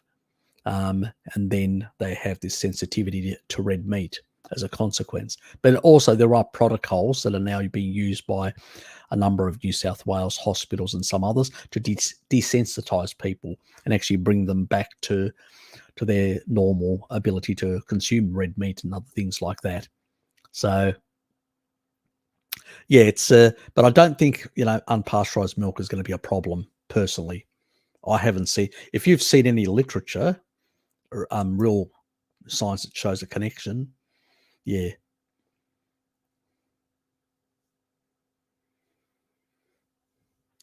So yeah, it's one thing that I haven't really looked into, but I don't think it's going to be a problem. Because if there was, there would be a lot of naturopaths and a lot of other people on the YouTube here that would be talking about this problem, and the goons would have had a field day with this, and they haven't, because there's not really anything out there that I've actually seen. Just because something's in, there's a lot of things in milk of animals that don't cause us any problems. They just get broken down in the digestive system of, so they're not an issue. I personally don't think they're an issue in that regard. It's better wearing blue glasses during the day if I work on my laptop. You wear these ones, like this one, which I've busted. I found my other pair. I've got them over there. I need to shift them over here and throw this one out because I busted the actual, that part there, and that's really, it's not fixable, but I did find another pair. Those ones are 50%. I've got a pair at work, and now I found my other pair over here. They actually just reduced by 50%, which basically brings you back to sort of like the sort of normal range that you'd find if you're outdoors in daylight, in strong daylight, that there's blue light, and that's fine. So these are clear, 50%. These are for the evenings. They block blue completely. They block part of the green spectrum, but not completely.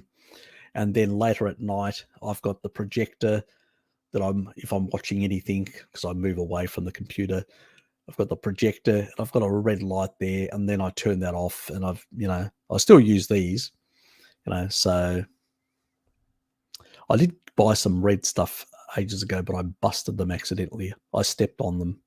I slept with them. They fell off the side of the bed. Then I walked and I smashed and I busted them completely. So I didn't bother replacing them.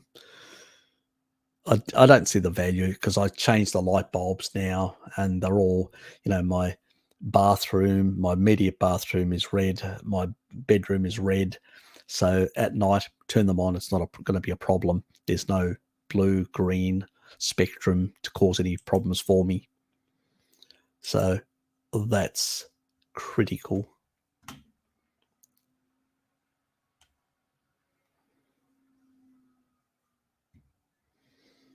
Oh, somebody wants to date me as well. I've got an 84% match. Oh, wonderful. God almighty. Thanks for Dom. Dom got rid of him. Thanks, mate. Yeah, I know. Oh, God.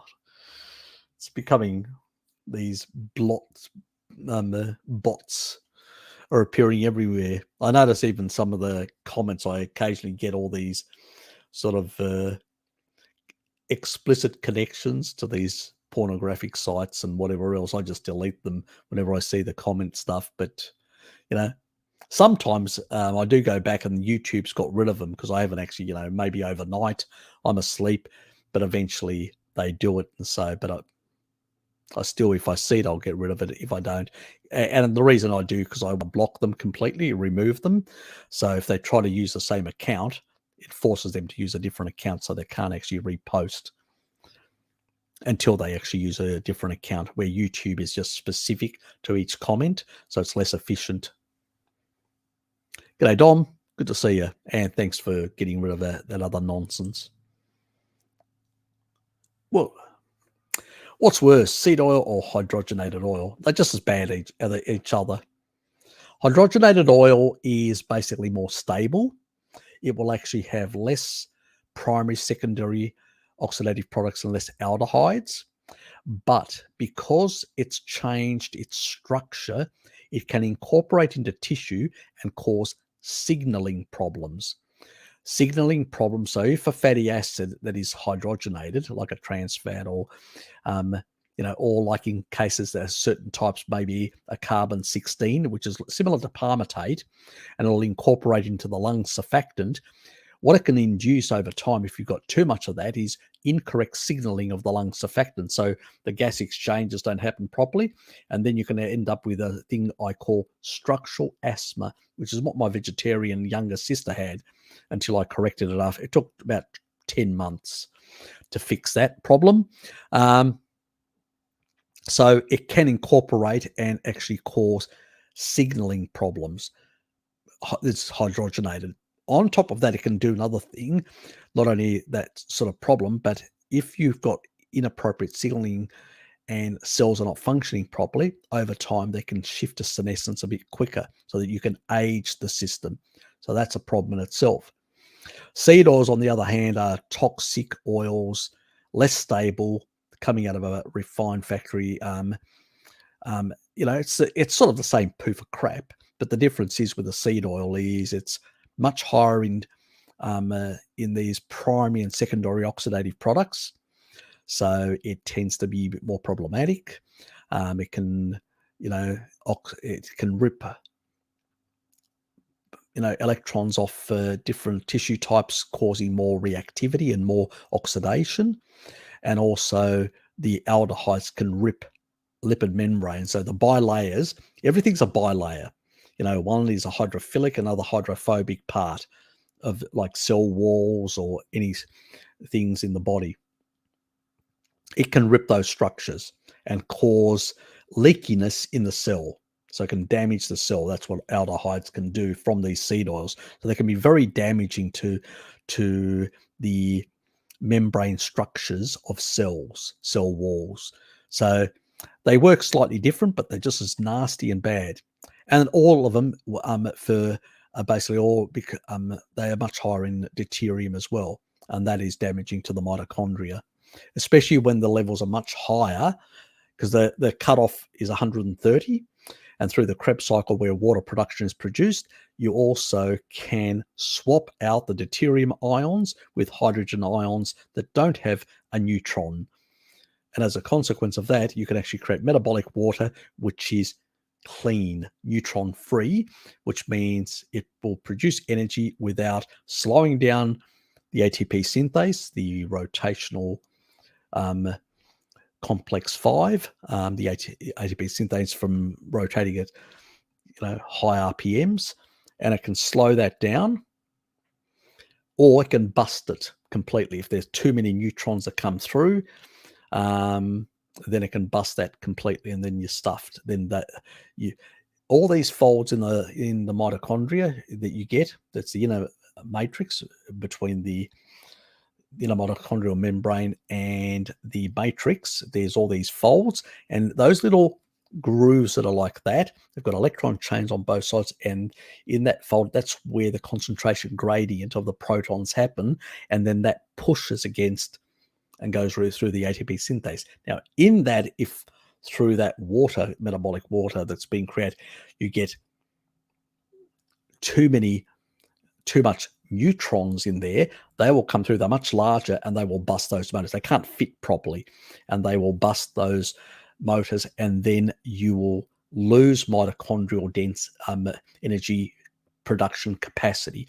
And over time, as you move away and you've got less energy to support your muscles, to heal your cells, then what happens over time is those cells become more aged, more senescent, more damaged, and can also move towards cancerous state, if they're not eliminated properly, especially if you've got also immunosenescence. That means your immune system is more senescent, can't kill off those damaged cells.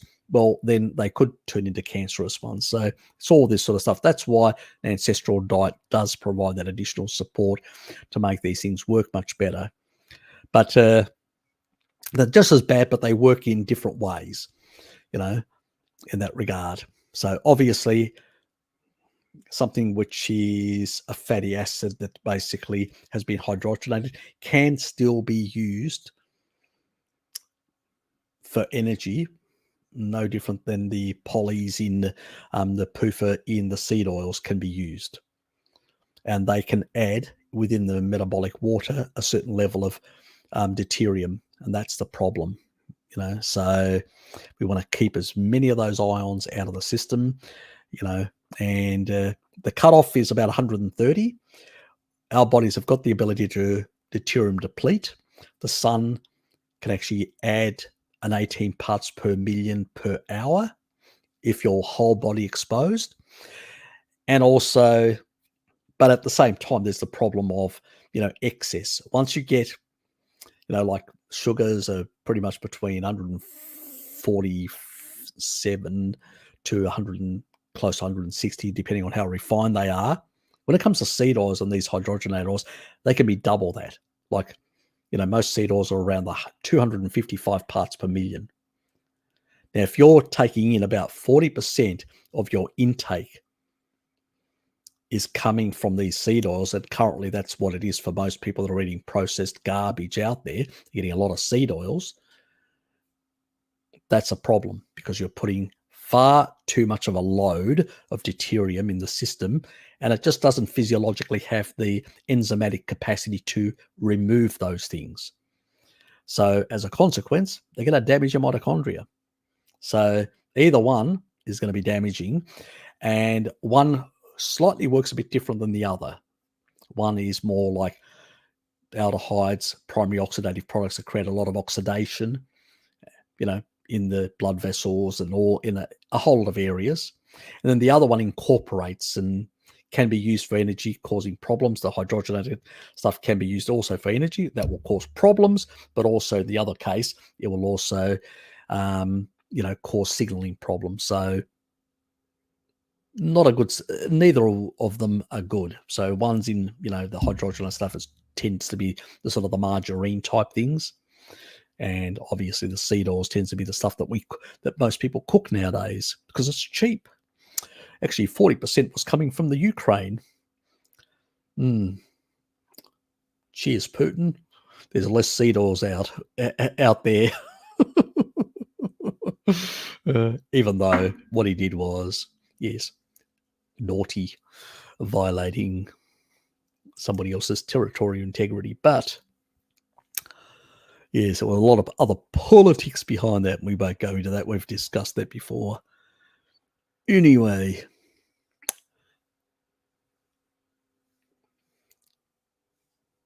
my poor daughter has COVID tongue.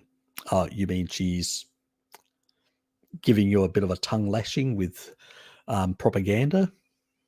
Is that what you mean, Tracy? Yeah, if you're getting it within the normal physiological ranges, I mean, there's metalloproteins in your gut that actually uptake this, and the body can actually regulate this. And also, your if you've got a proper functioning gallbladder, it can excrete it. Remember, manganese 90% can be excreted through the bile. Copper can also be excreted through bile and other ways, and through kidneys and stuff like that. All these things in excess.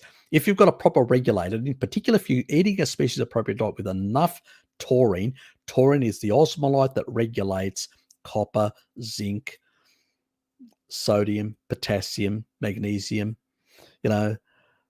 chloride, iron metabolism. This is another reason why people that have hemochromatosis, they come over to a carnivore diet and they go, things seem to have resolved themselves. I've had a few people that have resolved.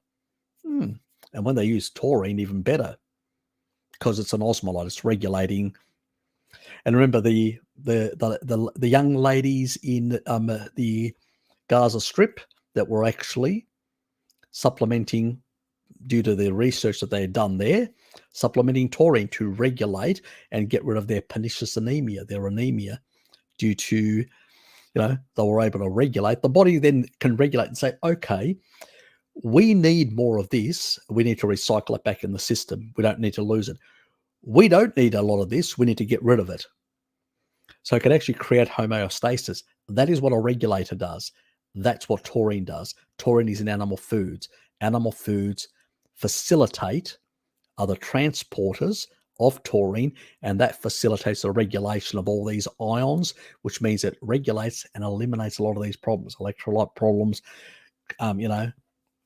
problems with, cramping, all these sort of things. Why? Because animal foods are indicated for the human species. And most of these issues tend to go away when we eat the species appropriate foods. So even when it comes to zinc and copper and all that, even though I said what I said earlier about liver potential issue, if it's more to do if you've got a bad liver, it's not functioning properly, bad gallbladder, stuff like that, all these things can exacerbate things. But if these things are all working properly because you've been ancestral all your life, it's going to be, as I said, and Bart would agree with me on this, you have to put people in a lab and basically have them ancestral all their life, and then give them this, and have other people on a sad diet and give them this and see what happens. You can't do that experiment. Maybe you could do it with a couple of animals or close relatives, so, and see what happens. But we haven't done those experiments. So everybody's speculating. Let's be honest about that, on that issue. Everybody's speculating about these other things. I will be completing 1 year carnivore diet this month. I had told you about the CAC score of 106 a couple of months back. You said, remind after a year the diet and let me know what to do next. Reverse CAC. Okay, so what you can actually do is, I would basically go and take a look and see what my score is again. And if it hasn't really budged too much, you may be missing out on some fat-soluble vitamins. Check your inflammation markers, and if your inflammation markers have come down, which is important, there's nothing in the environment that's raising your inflammation and that things have normalized, then we can do a combination of some calcium, bringing calcium into the food supply, like a bit more, dairy products that you can tolerate, especially, like cheeses and stuff like that, or maybe if you can't tolerate, bone broths and things like that. So to bring some stuff in, and then because we don't, and then we need a bit more taurine compared to the general person, and then a combination of the menaquinone 4 to take that calcium from the soft tissue and put it away into the bones, so we can actually then rip it out, because now we've got stable angina, stable basically any sort of endothelium, and that's the important things that we've stabilized it. Inflammation's down, everything's stabilized. It's had a year to basically, calcify whatever in that regard. It may have even gone up, which means that if it's gone up, it's basically stabilized, when then we can basically assault it with high doses of menaquinone 4 and clear it out. But you need to be careful with menaquinone 4. You need to get the other fat-soluble vitamins in the right stuff, and pretty much leave me a comment once you've done the test, tell me exactly where you are, and then I'll give you a comment exactly how to proceed. I may even do a video. You may prompt me to do my video that I haven't done yet. My doctor said that once that eating high amounts of dairy dies, once that eating high amounts of dairy dies, the still yellow. Okay, never heard that one. That's weird. Why would he say that? I mean, there's sad dieters out there that drink dairy, plenty of dairy. There's carnivores that drink the Messiah and all that. I mean, if this was a well-known thing, we would see this everywhere. What, he read one study that showed association, and he concluded that must be it. I mean, that's a bit nonsense, a bit reductionist. Maybe you need to consider a new doctor, mate, if he's saying crap like that. Oh, we know.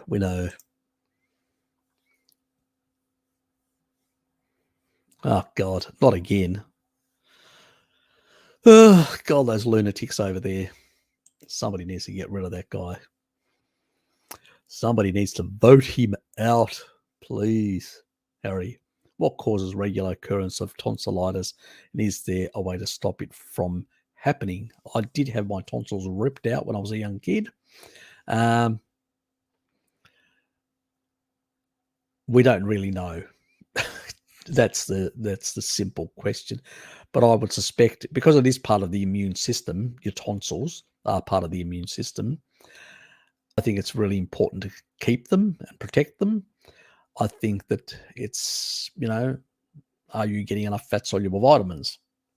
I suspect you are. And this is because you are Irish, and Irish do have this issue with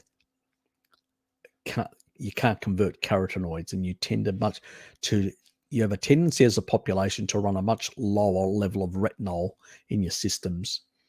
So combination of that with vitamin D as well, you tend to actually also run lower vitamin D levels as well, can be an issue in terms of the immune function in that regard.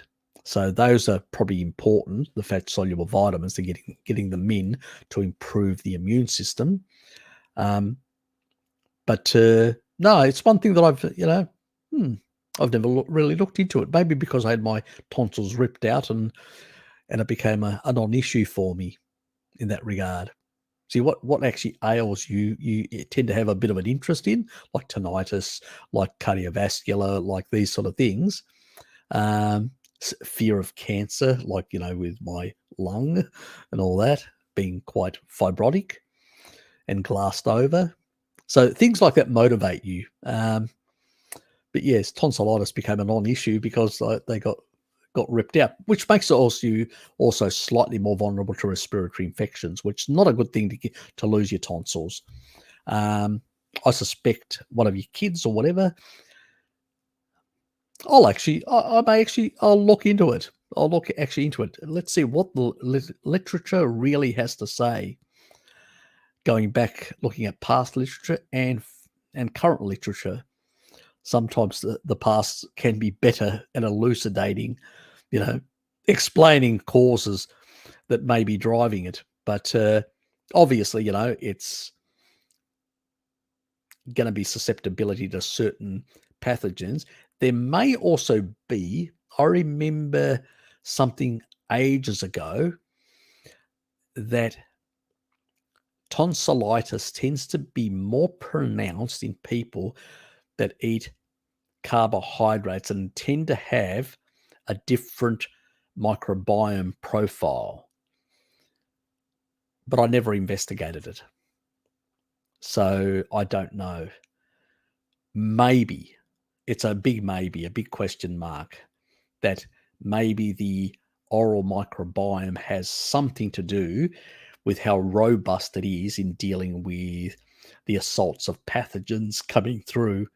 So those bacteria may have a modulating effect on that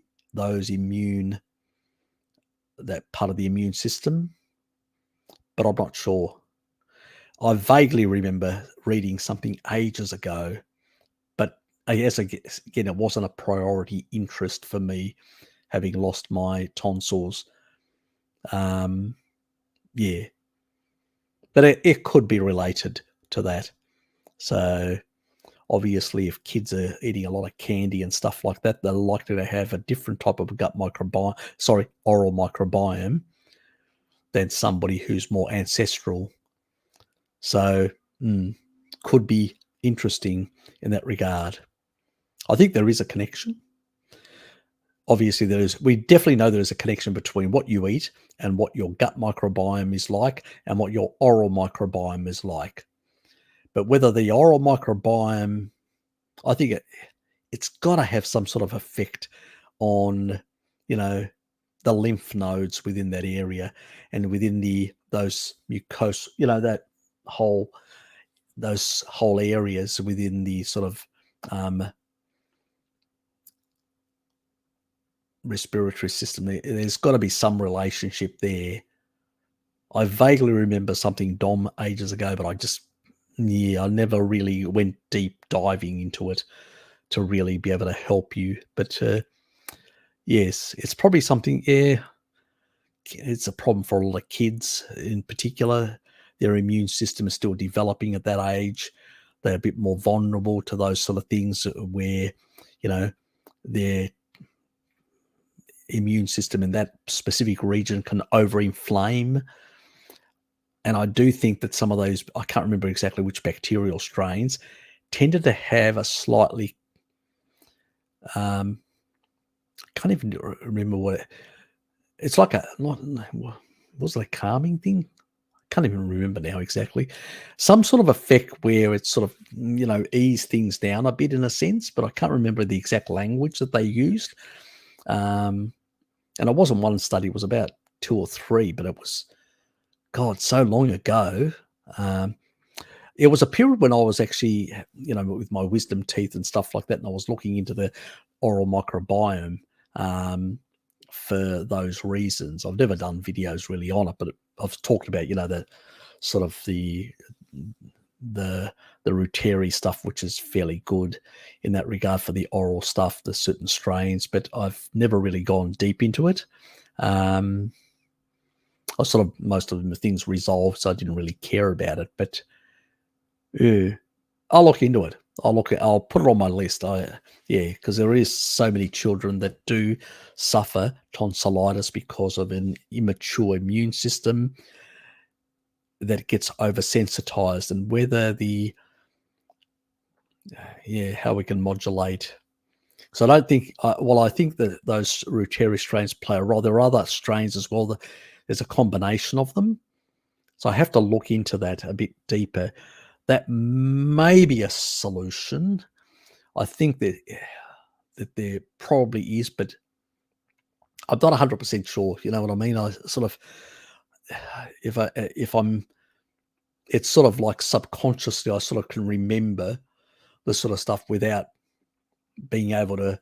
Normally, the way I learn a lot of things is sometimes I create these relationships, and then I can actually even I used to have this ability, which more stronger when I'm you. Now I can sort of like memorize it, and I can actually repeat it. Like sometimes you hear me when I'm explaining a question, I'm actually reciting it, using certain words, and then I stop because I want to use it plain English, which is like out of the actual text. I was pretty good at that. I used to have a lot of political arguments. I was a great debater because I could actually memorize things and just use them against my opponents. Yeah, I'm sure there was some relationship between the oral microbiome and the immunomodulation that affected but I'll look into it. Yes, there's so many kiddies out there that probably have a lot of those problems like I suffered. So, yes, you've motivated me. Anyway, g'day, Nah. Good to see you, mate. It's not have a chance of being back locked down in Victoria too. You were actually thinking of going over there. How would you have fared? You'd have been spitting chips at this stage.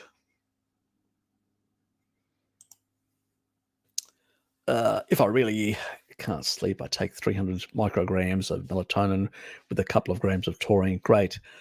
It works great, but like Harry said, I don't take melatonin regularly. It's only about 300 micrograms by life extension. Yeah, I think I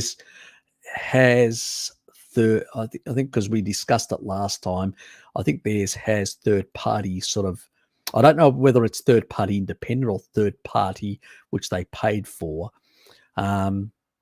But at I don't like the 3 grams the 3 milligrams and stuff like that. I'm really against those sort of dosages. But the 300 micrograms, I'm fine with that. On the occasion when you really need it, But and you've been doing that, Nick, on that regard. But again, it's cleaning up the sleep, stuff like that. That's important, and a few other factors. Yes.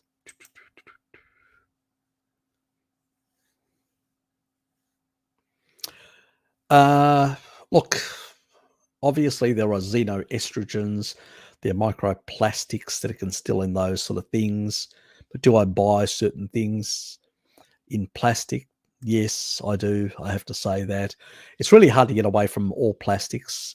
There are xenoestrogens, but I do supplement. That's the other reason why having plenty of eggs and also supplementing with choline can help methylate away xenoestrogens that will come from some of these plastics and if you've got a good liver that can detox them and get them out of your system, even better. Majority of stuff I try to use, like, even here, glass or ceramics or that's a glass or porcelain or, ceramics or stuff like that is the majority. Stainless steel things. My water bottle that I used to use when I was actually doing contraindicated cardio is basically metal based, stainless steel. So I never used plastic bottle, and even I've still got it inside, So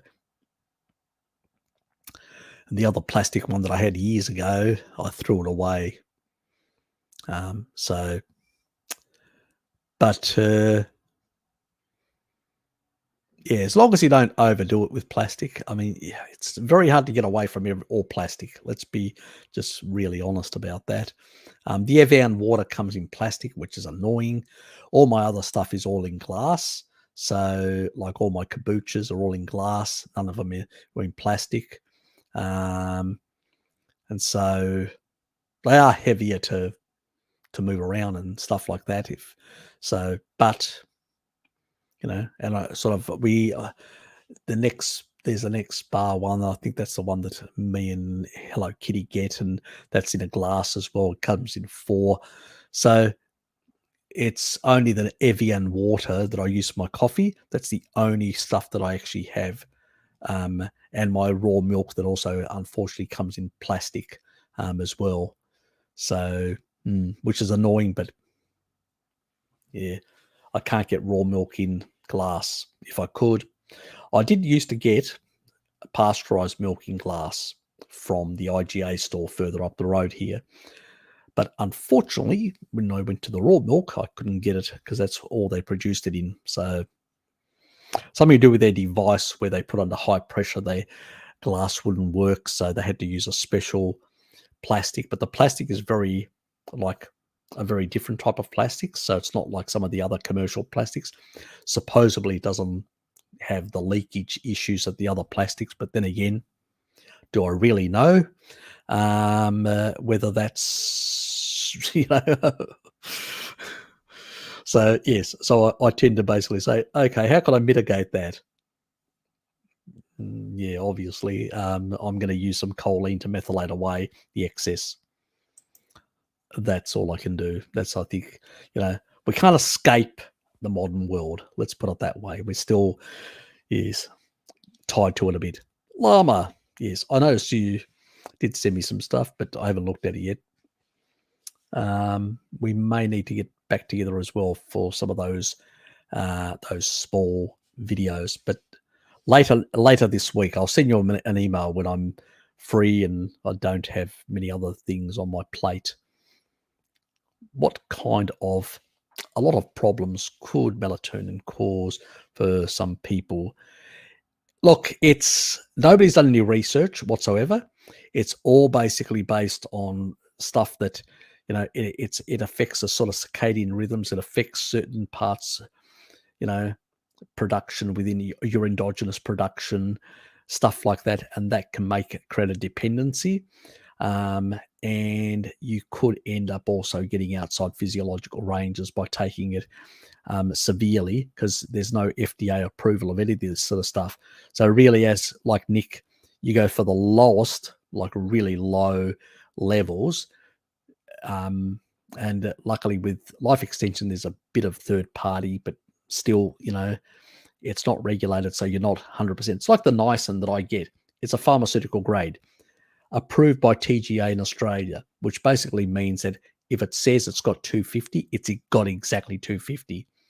Supplements are not required to be that clear. Just because they say something on the label, they could be out a certain percentage, quite a bit, or just a little, depends on the brand.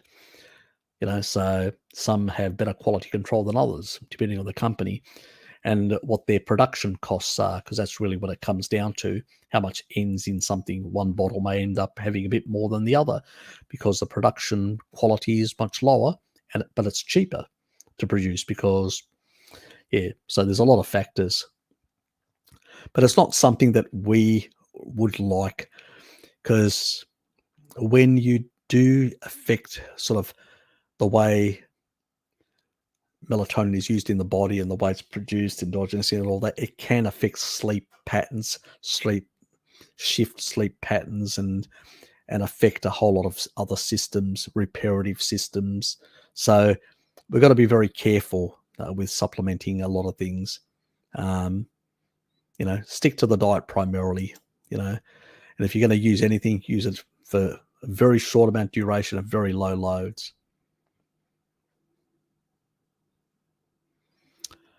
Well, the way it actually works is, the sort of belief is that via complex 4, which increases the energy, the photonic energy actually increases by about,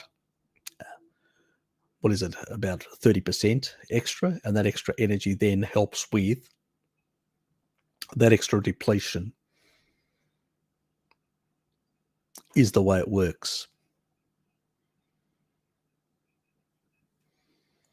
Yeah. I think, you've got another one. Tracy's on the march. She's got, that's your second one, Tracy. I better put it up. My dear.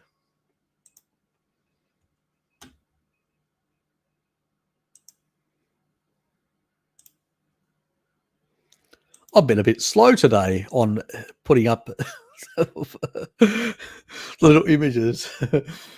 Extremely rare photograph of a mother almond being milked. Oh, God. Nice one, Tracy. How long does that take for you to do?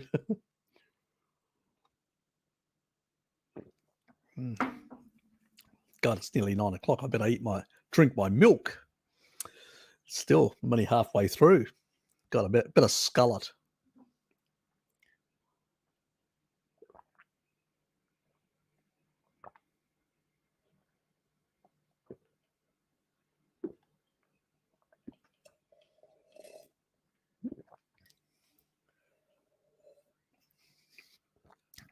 There you go. That was nice. Milk sculling on Harry's channel.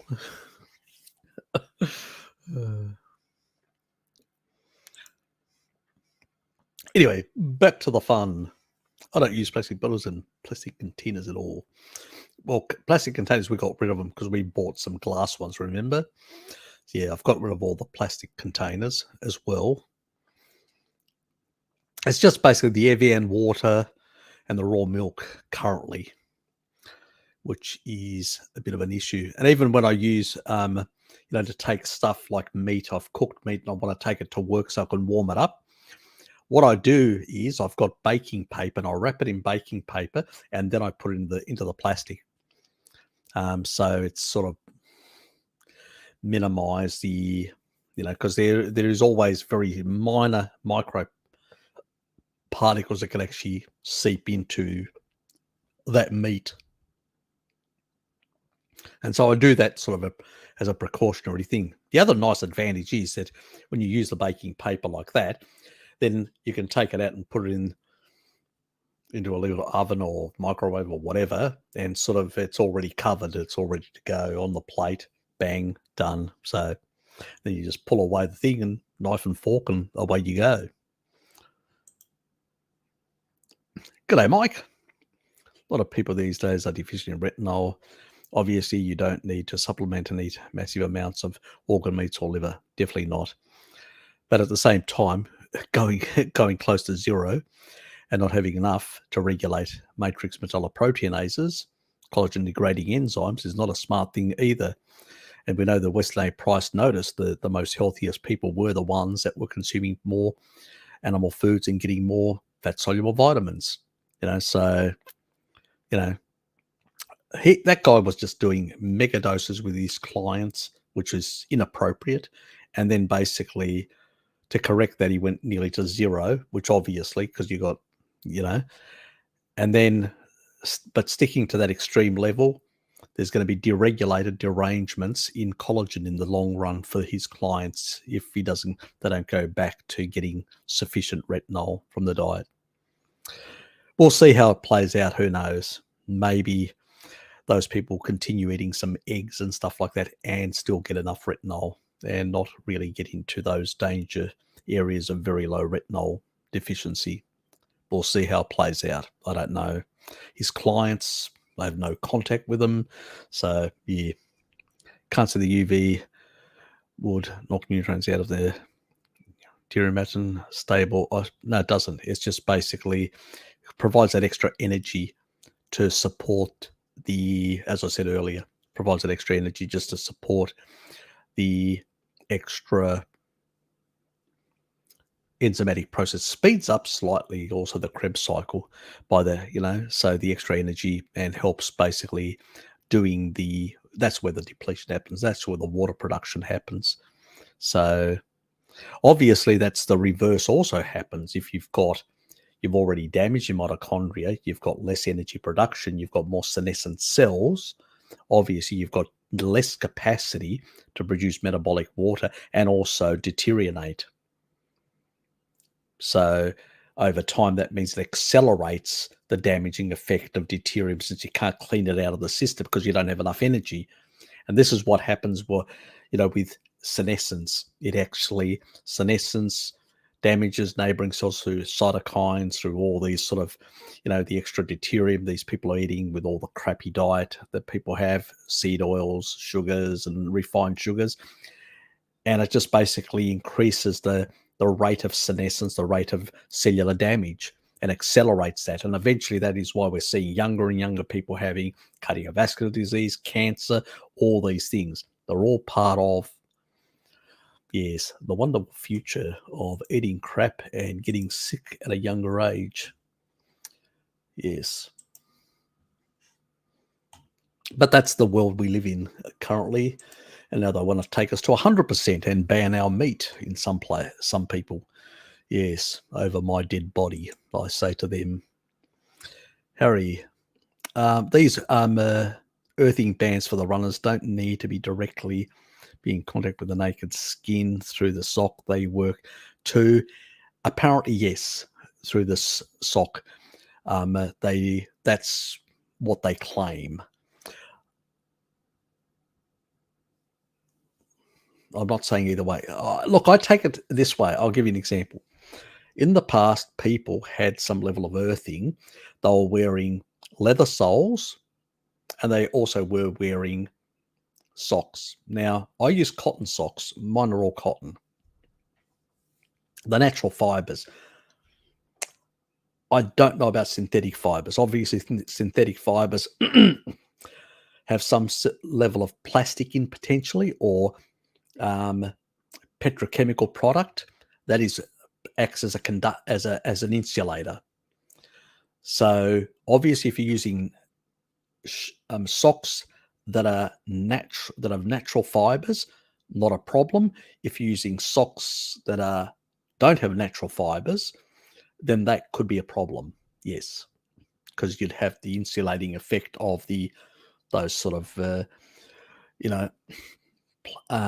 whether it's nylon, what are the others? You know what I'm saying. There's a couple of different other ones and that probably has an insulating effect. So I don't even this. This is the stuff that I wear is all cotton based. It's either going to be natural fibers. So I buy my stuff which is 100%. If it's got anything else, I don't buy it. It has to be 100% a sort of a natural fiber, whether it's wool, whether it's anything. If you shop around, I mean, me and Hello Kitty, basically, we actually found really quite cheap T-shirts. They had them discounted, like $3 and $5 and stuff like that. So every day, when you're in the home, just general T-shirts. And they were good. They were, 100% cotton. So, you can find if you shop around. So you don't have to buy some of this other stuff. So, yeah, just keep an eye out.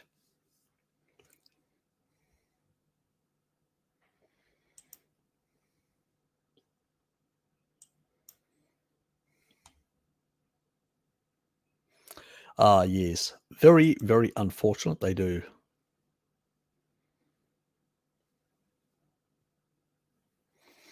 Yes, I love my extra cream. I'm extra creamy.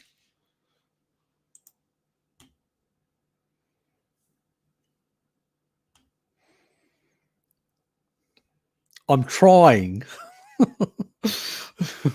Hey, I'm down to 2 coffees a day from 3. This is 2. That's the second. Oh, not this one. This is milk, but the previous one that I had, that was 2. I didn't even have coffee at Dad's. He said, yeah. I said, no, I'll have coffee later on. He said, why? I'm only having 2 coffees. So I didn't even have coffee with Dad. You can ask him when you see him next time. So I basically have cut back to 2. Still working on getting to the 1. It's a work in progress.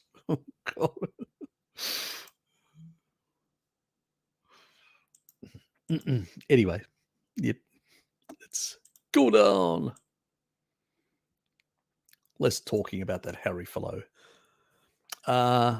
Sten Ekberg said yesterday that only 1/3 of the protein, for example, in red meat is used as building blocks. The rest of all used for energy all turns into glucose by gluconeogenesis.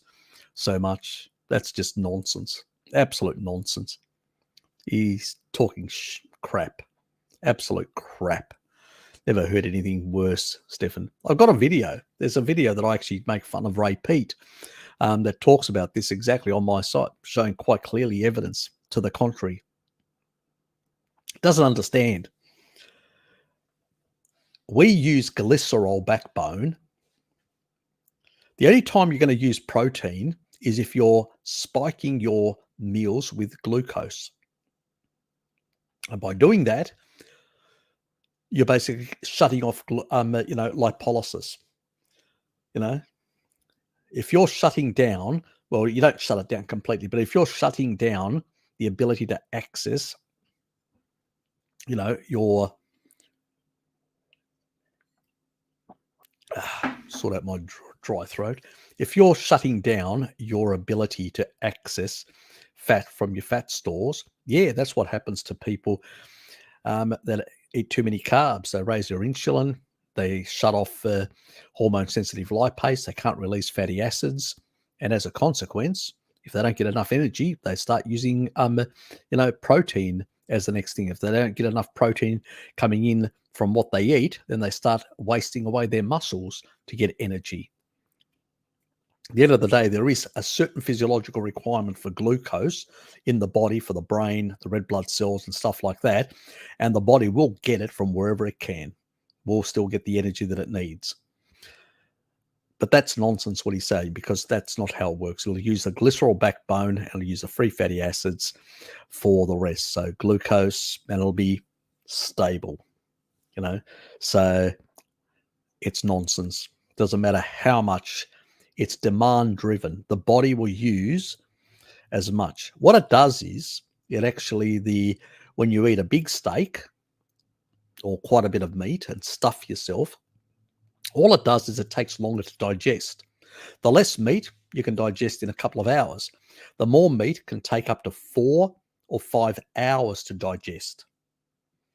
So it actually slows down the digestion in the stomach because it takes longer to denature protein into simple amino acids to break them down.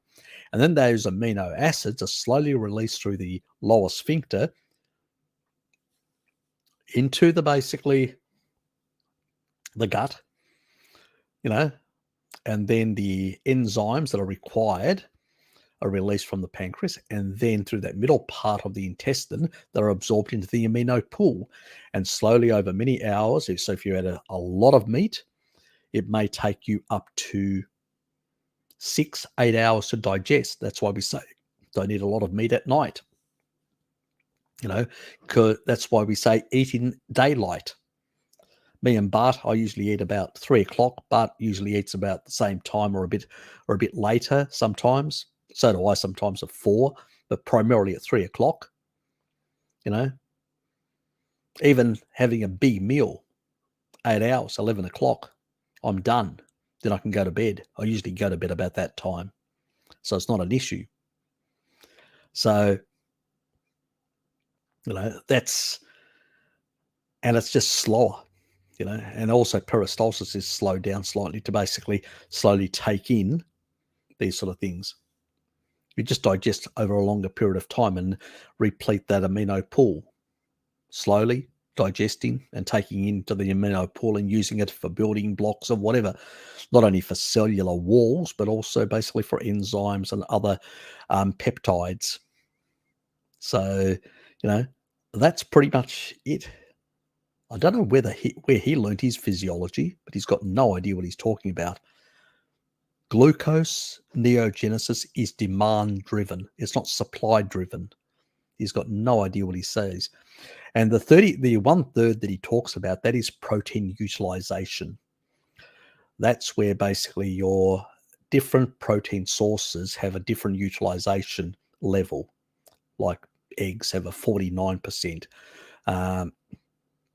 Meat has 32%. Most plant proteins and other proteins like powders and stuff like that have about a 17%, but their influx is much more rapidly. That's where the problem lies, where the body either dumps it or converts part of it to sugar. But if you're actually having real animal foods, it actually is a very different digestive process. It's nonsense. It's just bloody nonsense, mate.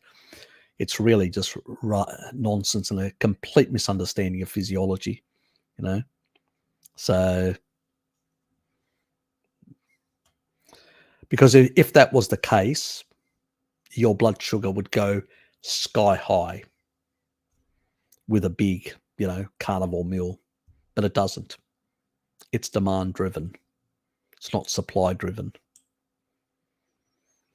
Now, if you do exercise at the same time in that period, the body will anticipate that you need a bit more energy because you still need glucose for muscle functioning and all that. So it may actually increase slightly more. And because the insulin is going to be slightly lower in that low carbohydrate state, you may get a slight rise, but then it will come down. That's just the body anticipating the possible, needs. But that's a transient thing. It's not a permanent thing. He's confusing transient, covering, the body saying, we don't know what this person's going to do. Let's just give them a bit more. It's like in the morning, you get the dawn effect. Because traditionally you have no fridge, you're out on the savannah, you still haven't caught an animal. Let's just give this person, raise cortisol, give them a boost of free fatty acids and glucose, keep insulin slightly not too tempered in order to basically allow this sort of stuff to circulate and provide additional energy for the cells to get the person going. Yeah, it will raise. That's a dawn effect, we call it. That's what happens. But you don't see actually insulin coming in and ramming it down to nothing if that was a problem, because you would see insulin ramming it down, and then you'd have this sort of like, oh, I've got no energy because it's been taken out. But that's not the case. It doesn't happen. It rises a bit but that is a transient thing. As I said, people are confusing two different things. You're still using primarily free fatty acids.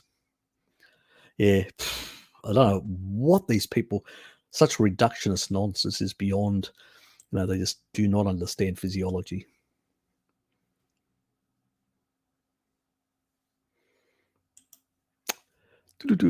Have you watched the nutrient test showing that if you eat oysters with corn and zinc absorption is hugely impact? Yeah, I have seen that. It's tortillas, actually.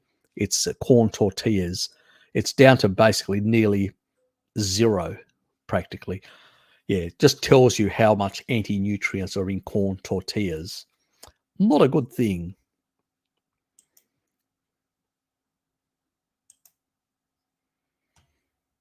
G'day, Pascal.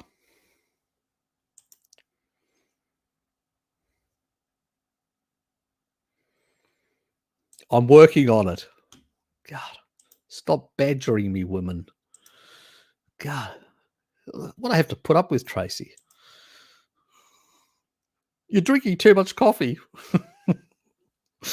God, you should see Bart. God, he's a coffee drinker. God almighty. Yeah, he's definitely got it. Oh, he has actually improved recently. He's cut back severely. Yeah, but in the past, God almighty, the amount of coffee that man drank. You remember the big glass that he has, the big bowl thing? Friggin' hell. Testing him sinless stubbies every time. Who are we testing? Me? Yeah, that was a pretty funny one.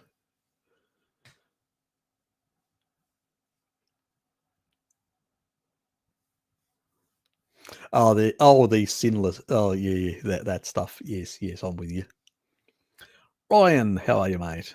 Hey, how are you? Do you think that all beef steak diet is insufficient in DHA, or do you think that periodic fish consumption is necessary? Look, if it's grass-fed, grass-finished, and pastured and stuff like that, you won't need at all any fish whatsoever. But when I look at the data, it depends on the ruminant animal as well. Can vary the DHA, EPA, but we don't need massive amounts either in an ancestral setting. But we don't live in an ancestral setting. And we do know that DHA levels can be compromised and reduced in a number of tissue types, in particular in the eyes, due to blue light. So that can have a negative effect. And so dumping of DHA, so that is an issue. Somebody like Jack Cruz talks a bit about that. So I would say that in the current environment, you've got to clean up your sort of environment, 50% reduction through the day when you're on computers, indoors, try and get outdoors a bit more, like, walk to work, walk back home in the evening as the, sun's coming down, or get out. I sometimes, because I will come back later, I do go out in the afternoon type thing when the sun's going down, just to get to modulate my circadian rhythms as well. Then and I wear blue blocking glasses, and I've sort of changed my light bulbs and all that. So it's all that important on the DHA side of things. But also consuming a bit of fish is not a problem. It's indicated to some extent in the literature. If we take a look, that most humans, before we built agricultural civilization, we could penetrate into the actual forests, and interland, most settlements were along coastal areas and along river systems. So in the sort of paleo areas, and we moved along those coastal river systems to move between continents and many other places. It's primarily, we use the river systems. So we know that even from the N15 data, there is primarily most food is coming from ruminants, but there is a bit of river and coastal fish, not deep water fish, but coastal and river fish. And things like sardines and things like a number of these coastal river fish tend to have a slightly higher DHA. So with a blue light sort of situation, should we be consuming a bit more fish than we did in the past, in those paleo periods? There's a question mark on that, maybe. Depends on the quality of the ruminant animal that you're actually consuming as well, all those things. But I don't think it's going to harm you to consume fish, once a week or twice a week. It's not going to be an issue.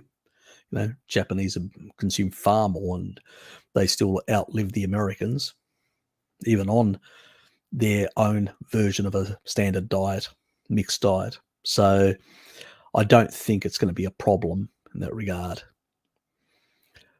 Could you get from just a beef-based diet sufficient DHA? Yep, you probably could.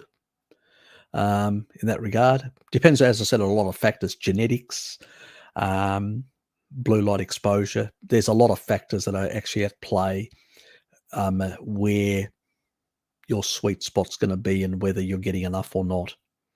But I definitely wouldn't supplement. Definitely not. Most supplements are rancid, and very high in aldehydes, very contraindicated. So stick to basically stuff that's from real food. So that if you're concerned, have a bit of fish. I like fish, so I do have it once or twice a week, and I do vary my seafood intake.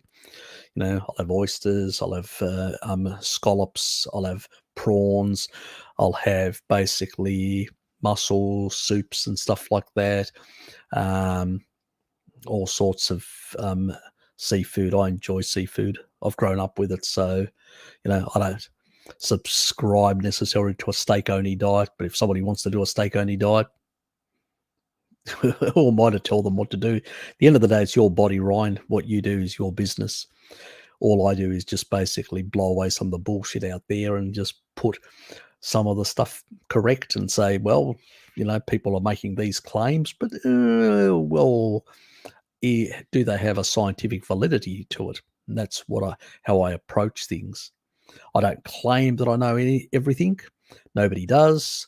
But the stuff that I have researched, I know pretty well. So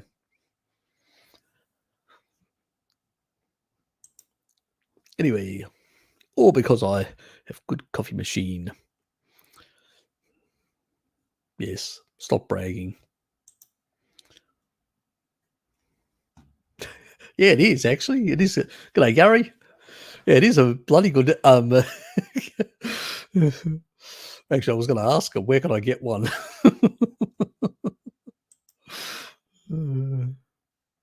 Can't beat a good coffee machine and good beans and good cream. Hey, that's what I've got Sean and Kim for. They got a whole business roasting stuff and all that. I just have to lunchtime. Oh, what a coffee! I just have to go up to there. And even if basically the boys aren't there, usually Bryn, their barista, he's usually there working on one of the machines or whatever. He'll do me a coffee. So I do have options as well, my dear. I do have options as well. Found out that after I repaired my neighbour's machine. Okay.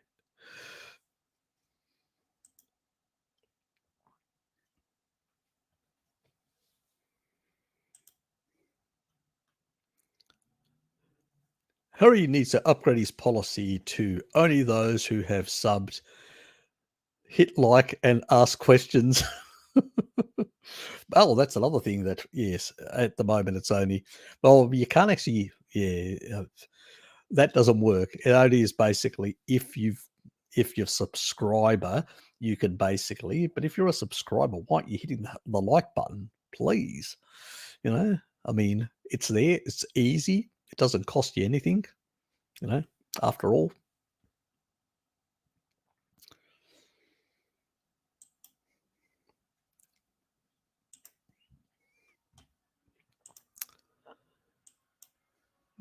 Mm.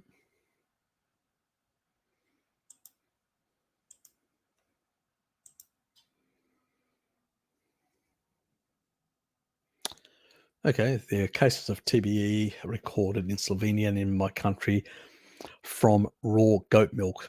Okay, that's the main reason it's hard to get raw goat milk here. Oh, really? Okay. Yeah, well, where was that study done? Oh, that was Eastern Poland.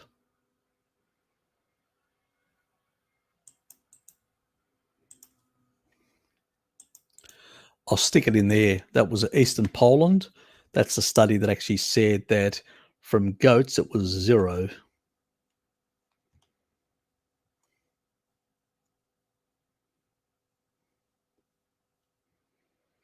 So that's interesting. So basically, goats can be affected as well. Okay, but they're not being affected in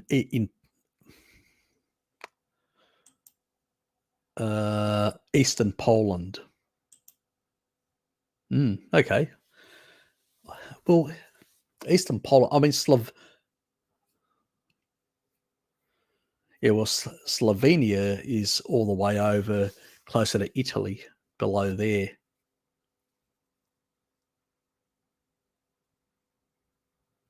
Okay, so one's in the close to the Adriatic, the other one's close to the Baltic.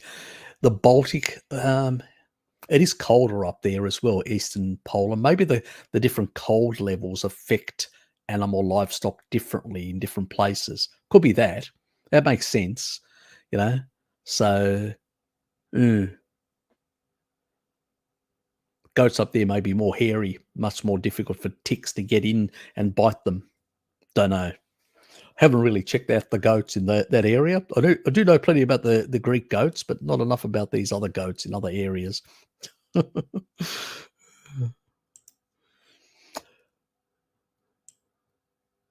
But interesting.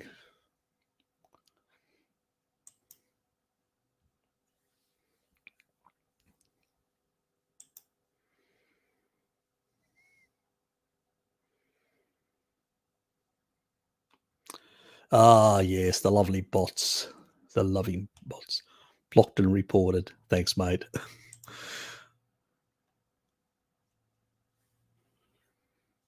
Yes, it is. That is true. That is true.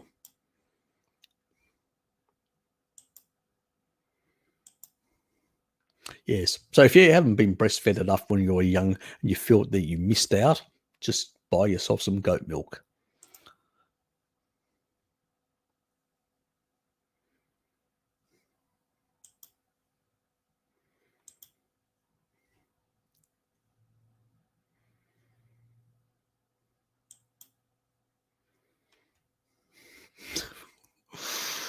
That was, I know what it was in regards, Tracy. 85% isn't enough.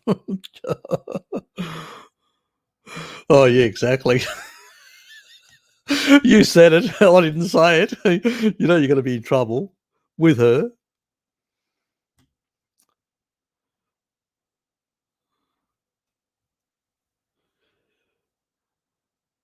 I think we've seen this one, haven't we? That's the yes, that's right. That was the last one. I think we've seen that one. Let me make sure.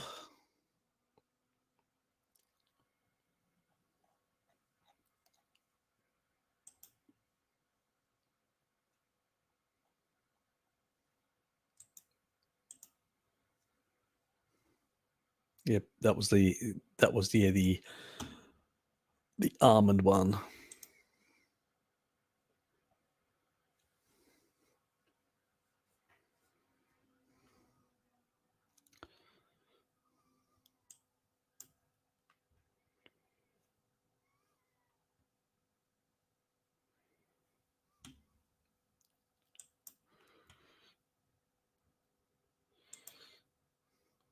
Have you learned anything, Dom? You know, never get into these conversations.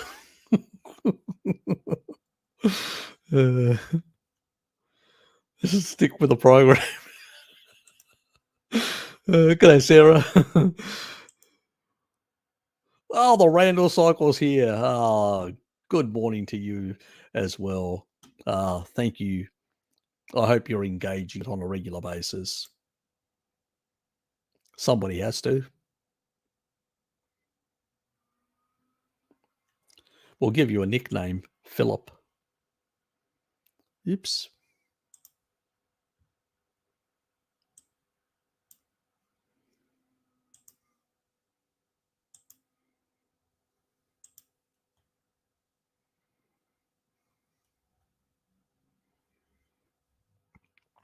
Look, biggest problem with most of cod liver oil supplements out there, they are full of primary, secondary oxidative products and aldehydes. They are a problem. Rosita, and there's probably a few traditionally done stuff out there that are slightly better, that can be useful.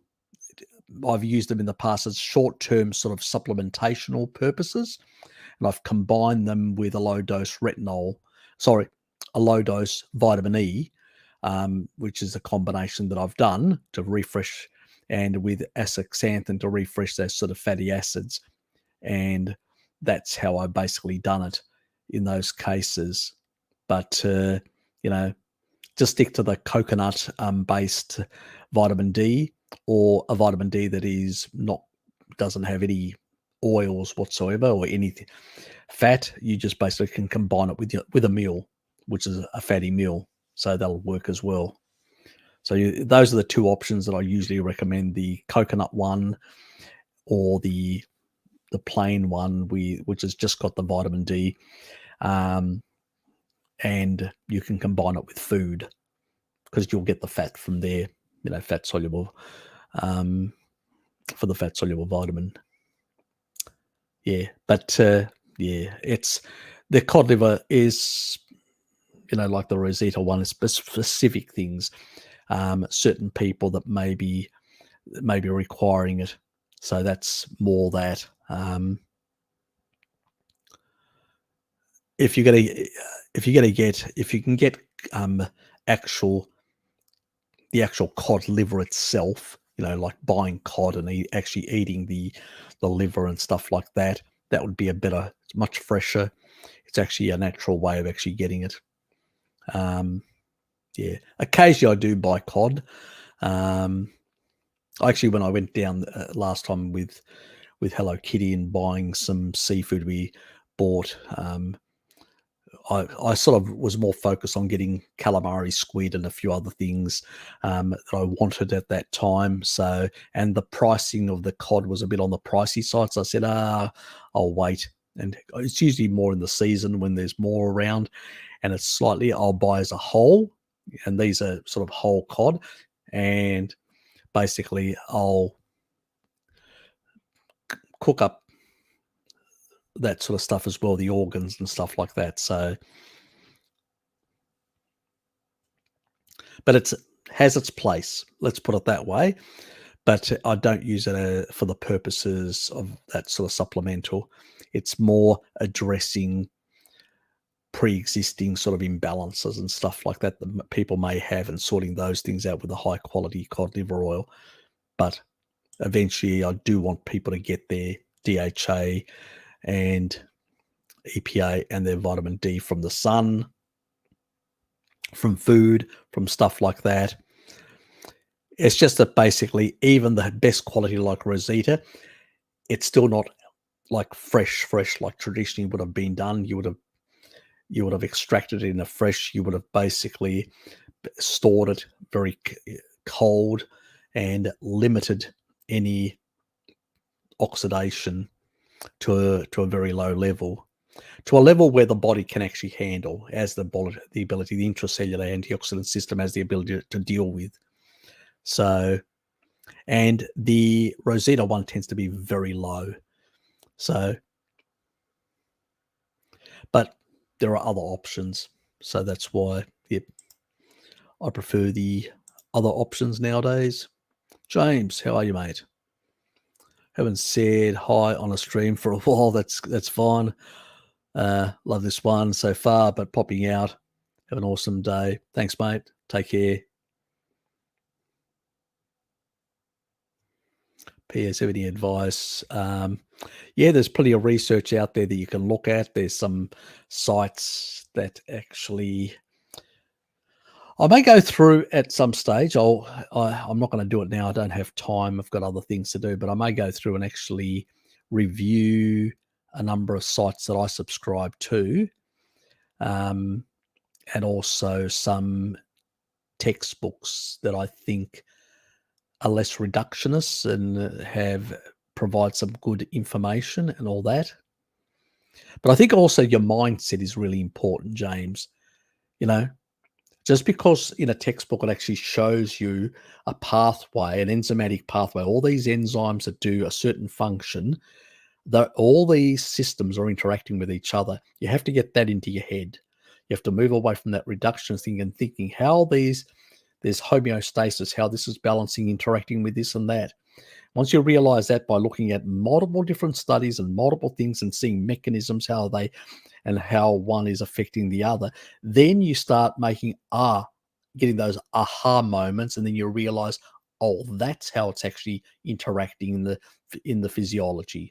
Then it sort of makes sense. Or that's how it's deranging, because you're doing this and that, you're putting these nutrients in, you're shutting off this system that's affecting that pathway in this way. And then you go, oh, now I get what is driving this.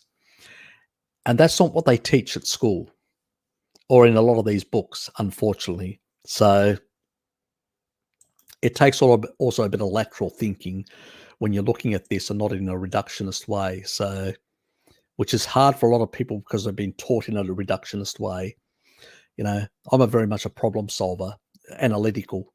I try to see how the complexity, how all the different components are actually working together. And if a system busts, why is it busted?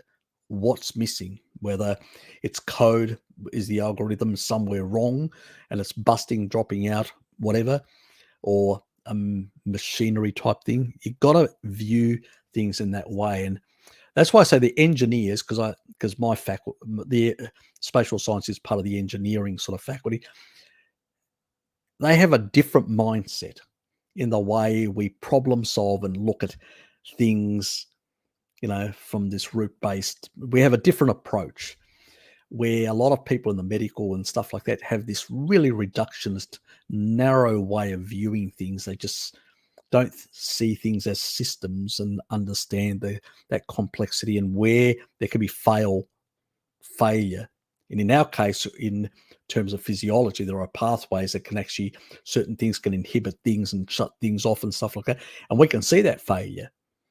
But a lot of these other people can't because they've learnt it in this sort of linear reductionist way. It's a mindset. I think that's the mindset is wrong, the way people are taught in the, I think somebody should go and do an engineering, qualification before they do biochemistry or physiology or anything like that, because they'll get a different mindset and they'll look at this stuff very differently. And we may get some progress in this area, maybe.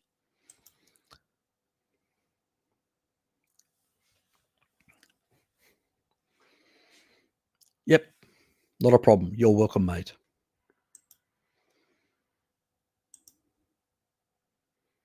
My toddler grandson is having no end trouble with his tonsils, gut issues too. Can't tell them enough to feed him meat heavy. Yeah, I know. It's crazy. People out there, they don't realize, the diet is a very important thing, very important for a lot of the things, the immune system be functioning properly.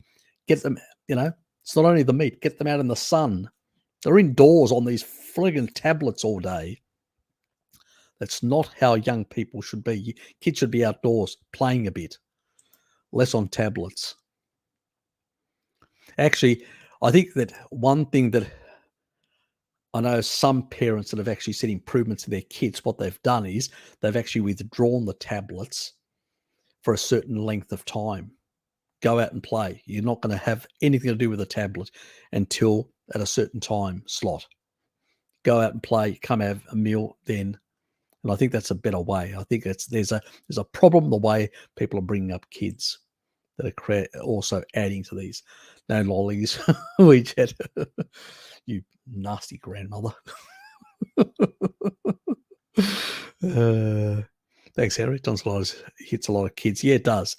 It's immature immune system. It's still, but it's also, I think it's the inappropriate foods that people are eating, because we don't see this problem in kids like the Messiah or stuff like that. Not from what Mary's told me or other people. So I do think there is a connection there with the oral microbiome having an effect. But I never investigated it, so it's really, I have to go back and look at that stuff again. That was years ago. So I have to freshly do it, because I wouldn't even know where that's maybe I have got a couple of studies on my work PC. Most of my early stuff was there, but yeah, but it definitely, doctors just want to cut them out. Yeah, exactly. It's part of the immune system. I mean, that's how crazy it is. Cut everything out. Okay, you're left with a stub. It's just madness. It's such barbaric. Let's just cut things out. Hey, yeah, and they'll risk with the operation, exactly, on little kids. I mean, God, how can you do that? G'day, Lamps. With every condition ending with its sugar and carbs play a big role, won't be a different for the dent.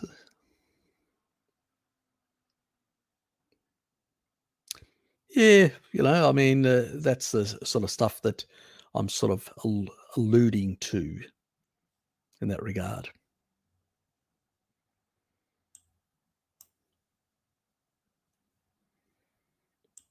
It's good to see you here anyway, mate.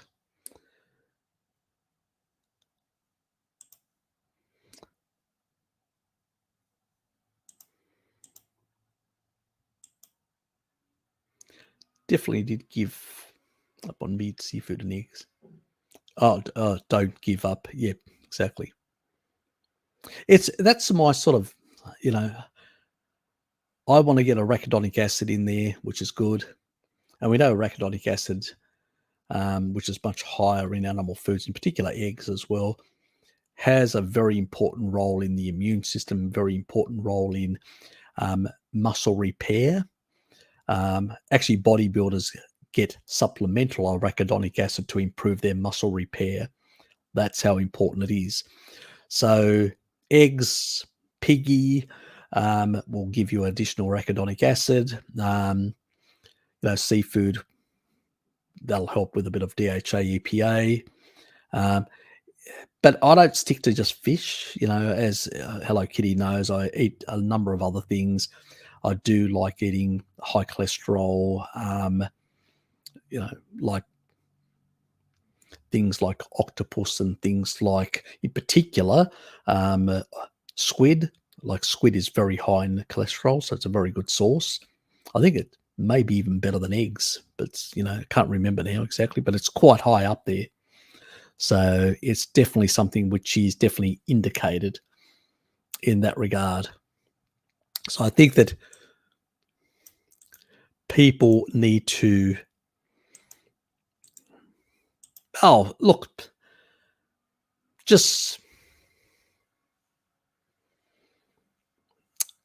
would say, just consider some of these other foods. Obviously, some people may have things with shellfish or fish. Unfortunately, nowadays people have a lot of different sort of pre-existing allergies and stuff like that. Sometimes they just have to go back to ruminant meat, and even there, some people struggle with tick bites, and it's not always an easy avenue. But if you could diversify your animal-based diet, I think there are more benefits in the long run by doing that, because our ancestors did diversify their diet. They weren't eating just one type of animal. They were eating very different types of animals. So I don't think that I'm not saying it's a bad thing, but I think that there is some robustness to the argument. But then again, people can claim, well, we don't have research. That's true. But, when we look at ancestral populations, we do see the pattern that I'm talking about. But then again, some people argue differently. It's just the way it is,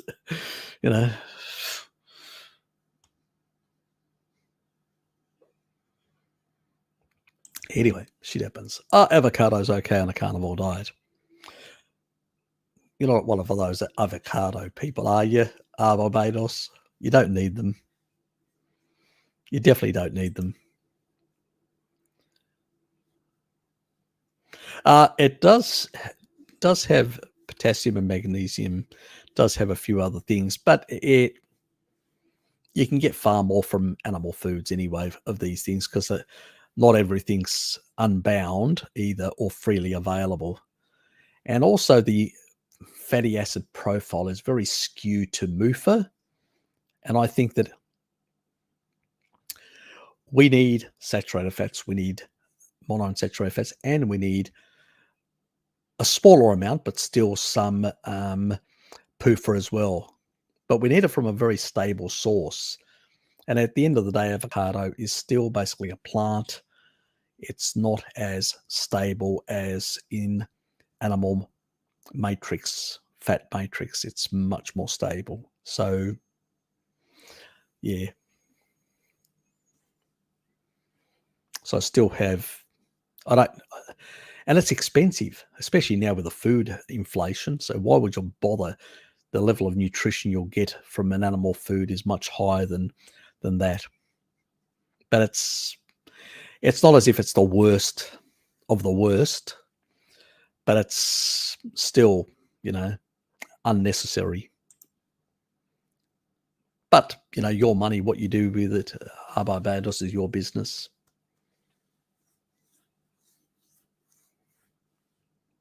Trying is the operative word. Trying, my dear. Rather meant that only 1/3 of the meat is biologically used to replace body tissue. Plant protein is much worse. Eggs is better. That's the utilization, but it doesn't mean you're not actually using all the actual aminos either. You can still use a lot of those aminos for other things. There are still enzymes that need to be built. There are still replacement peptides also that need to be constructed. Certain types of proteins that do roles, a bit like the metalloproteins that are transporters. There are transport proteins and peptides that do certain work. So that additional stuff is used for other purposes as well. It's just that the profile of certain foods has a certain utilization for structural purposes, but the remainder is still used for other purposes. So, and also you have also turnover of some cells in the body, and that adds to the amino pool. So that actually changes the composition constantly. So it's not as a simple reductionist thing. You take this in, it has this utilization. Well, if you're turning over cells, you're going to release certain other, not only fatty acids, cholesterol, but also certain amino acids that are going to add to the amino pool. General turnover, autophagy, cell apoptosis, organelles being cleared out of the cell because they're old and damaged, the body, that's just normal, turnover, that it's doing, collagen turnover with matrix metalloproteinases, all this sort of stuff. It's adding to those pools. So to make an argument, a specific argument, you have to show exactly what's happening, not just make a blank statement and ignore all these other biological processes that are happening at the same time simultaneously. It's not like, this is a problem with reductionism, as I said, that most people think in reductionist terms. They're not thinking in holistic terms, that there are a lot of mechanisms that are at play. There are a lot of things that are slowing down the influx of things. So, and these things with other aminos that are coming in, other aminos that are already in there due to the, the turnover, the cellular turnover, you can actually get a whole lot of different combinations, and the utilization for a lot of things. And also compared to some of the enzymes and proteins, the structures are slightly different, and their amino profile and even some of the peptides is slightly different.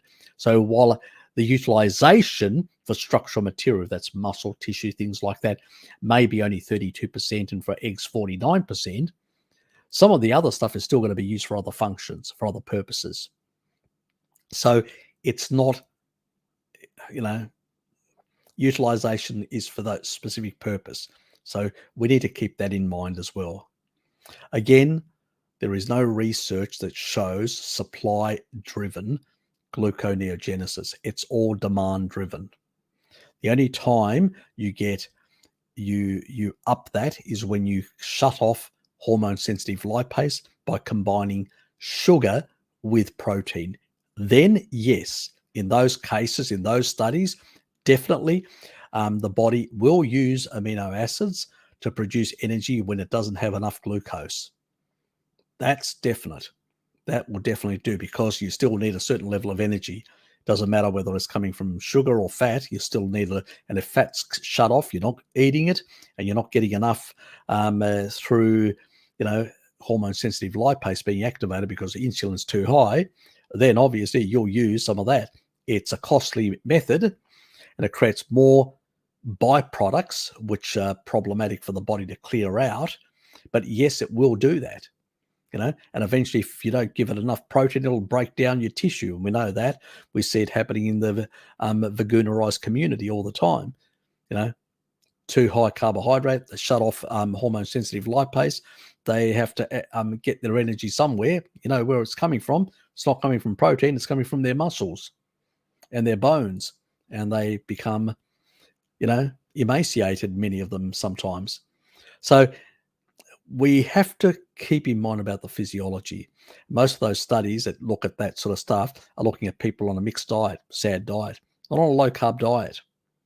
Low-carb diet basically has muscle sparing. It's because you can access the fat. It's completely different. So, yeah, as I said, the person doesn't understand some of this sort of stuff. and doesn't understand utilization in terms of structural material and general amino acid pool that can be used for a lot of different things. So it's a bit more complicated. And it also can, as I said, be used for energy under certain physiological conditions. When you're not fat adapted, when you're not able to access hormone sensitive fatty acids from hormone because of the suppression of hormone sensitive lipase by insulin being too high. So you've got to nuance these things, and these people don't, because they think in reductionist terms and make blanket statements, which is wrong. Jonathan, good to see you, mate. Cole is now promoting a high fat, high salt, low protein diet. Fat 80%, protein is 20%. Well, at least it's not super low. 20% is not too bad, so it could be worse.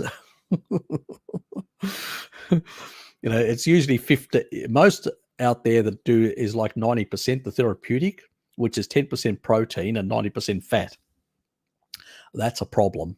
And even 15% protein is too low. 20% is the bare, you could say, close to the bare minimum. So that's less problematic. I think most people should be up close to the 30-odd mark. So that's the sort of difference in that regard. But yeah, it's pretty much, oh, high salt. Interesting. I don't believe in high salt. I don't believe in low salt. I believe in, listen to your body, and also less water. When you actually use a lot of water, people consume too much water, they will tend to basically, piss out a lot of salt and tend to consume more salt or require more salt. If he's promoting also a lot of water consumption, then definitely he's trying to offset that water, that excess water with sodium, so you don't get bloated and you don't basically get increase, in the low carbohydrate state, you don't increase the sort of the water, the blood volume is sort of trying to mitigate that. But take out the water, up-regulate your antidiuretic hormones, and your requirements come down to a more reasonable physiological level of a couple of grams, 5-6 grams, which you get from well-salted food, so, or slightly more than that. You can actually, sometimes, you just listen to your body. Sometimes I want more, sometimes less, so, but if you're guzzling down shitloads of water, then your requirement for sodium goes up. But why would you do that? Guzzling down a whole lot of deuterium water. So I don't see the logic in that. But yeah, look, I haven't followed Cole now for some time, so I don't really know what he's doing. So I'm sort of just generally, as I said, I would go more for a 30-70. That's a 1-to-1, more or less. So if you're eating 1-to-1 fat and protein, you'll get around there. I tend to go a bit higher on the protein, but that's me. But it's not super low either, like some people in the keto community, down to 15 or less. So 20 is, in the lower of the normal range, which I think, and the mid part of the normal range is around 30, and the top part is around 40 in terms of percentages. You can go super high as well, but that's different biohacks and stuff like that. You can sustain that for a number of years as well. You'll lean out quite a bit. It's what they did with those rats, where they gave them super high levels, but they were in a ketotic state. So they just, all that fat just, and they leaned out and became super rats. I did do that video if anybody wants to see it. It was the one on the kidney disease and protein. It sort of covers that. But look, I may have to drop in and take a bit of a check out to see what he's actually saying in more recent times, because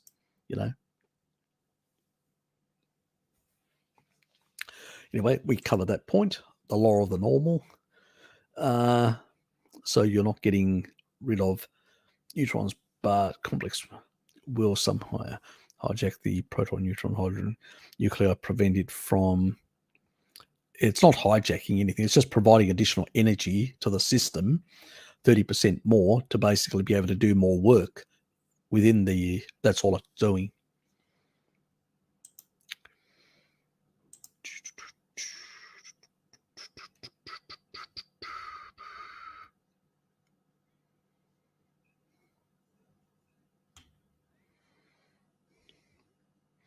Depends, we're talking about not having many small meals, having one or two big meals, and basically, so you want to have it in daytime. That's the normal way our ancestors did it, in daytime. Once the sun goes down and all that, it's dark.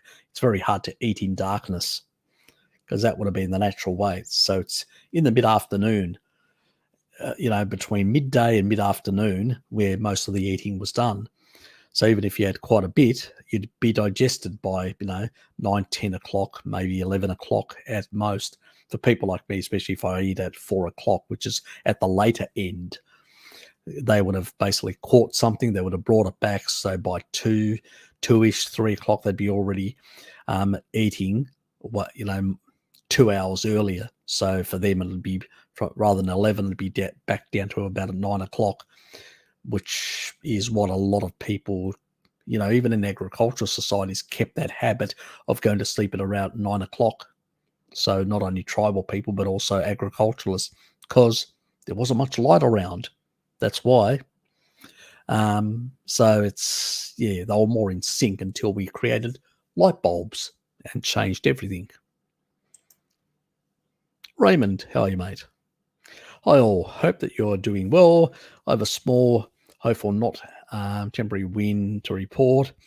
The anti-health Canadian have backed down from warning labels on minced meat and pork, evil saturated fat. Oh, fantastic. That's good to hear. Yes, we need more victories like that to basically, because these people are quite vicious and coming after our right to eat meat, following on stiff resistance from producers and the public.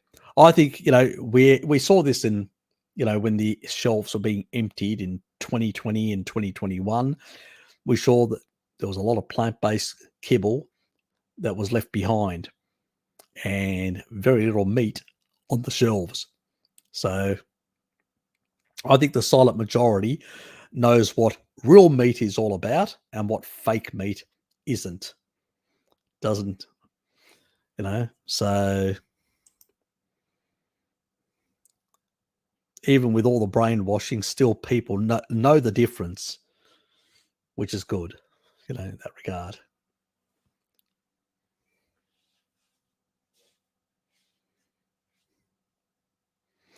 Apparently not. I don't think they are concerned about kids' abuse on a veganerized diet. I don't think at all.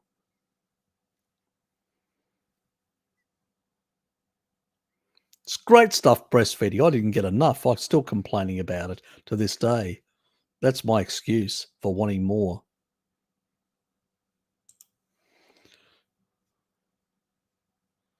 I think that's why Hello Kitty said I'm a bad boy. Yes, deprived. Lukey, good to see you, mate. Alien drone servers, always a pleasure. How are things over in Area 51? Nathan? Good to respond to Lukey. Yes, everybody. Pascal, good to respond to Lukey. Everybody should respond to Lukey. Raymond, thank you.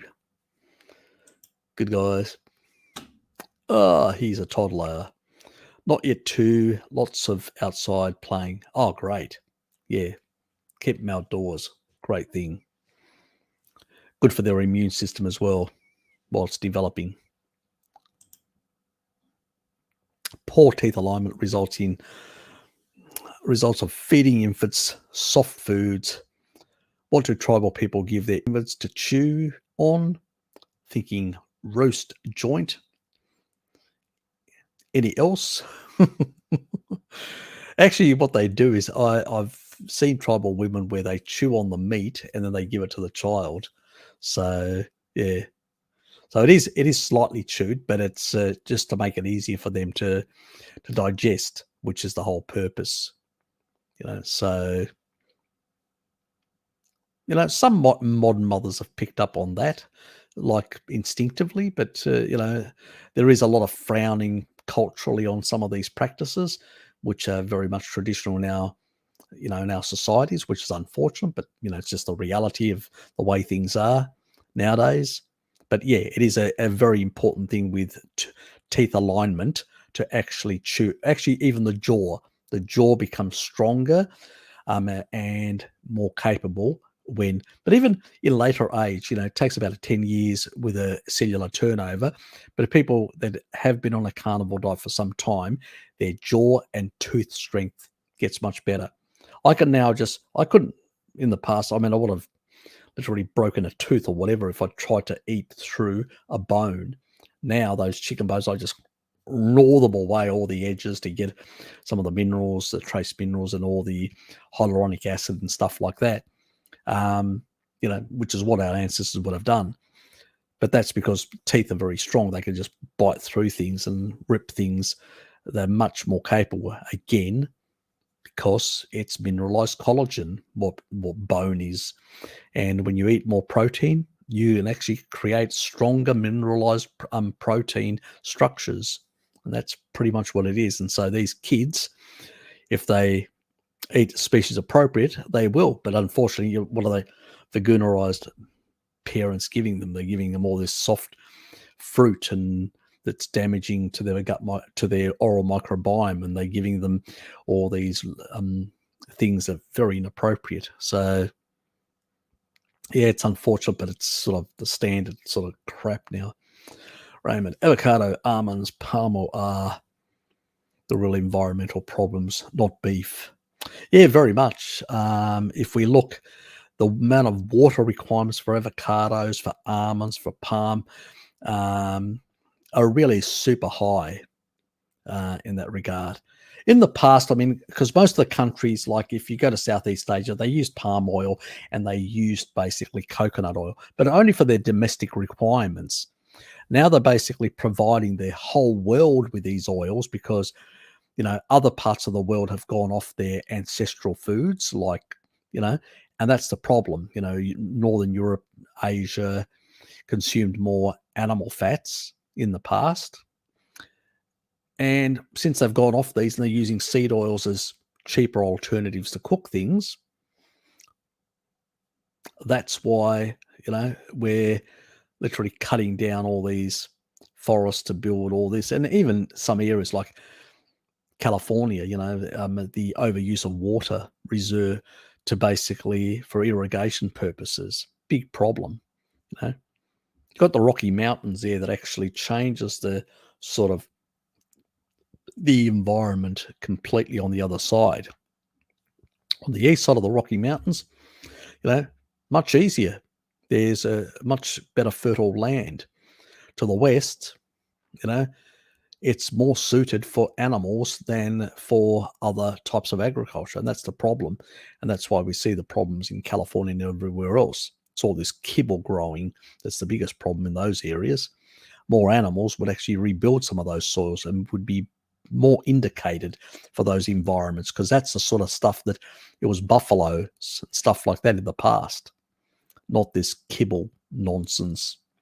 But anyway, that's the situation, unfortunately.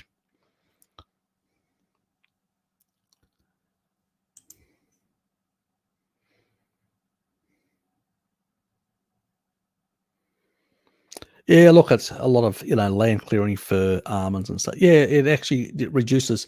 We know that ruminant animal livestock that actually increases biodiversity. It increases because land that is actually utilized for the purposes of having domesticated animals move around in pastures they defecate a number of organisms. Also, you've got you've got better, stronger, thicker, deeper soils, so you don't have the erosion issues. And as a consequence, those lands then allow for better, water tables, for much better, the creeks to appear and to provide additional water resources for other smaller animals, and it really does build up other sort of it increases biodiversity. That's what we've seen. These monocultures of almonds and corn oil and all this sort of stuff, it's just basically environmental vandalism, pretty much, just to keep the kibble eaters happy.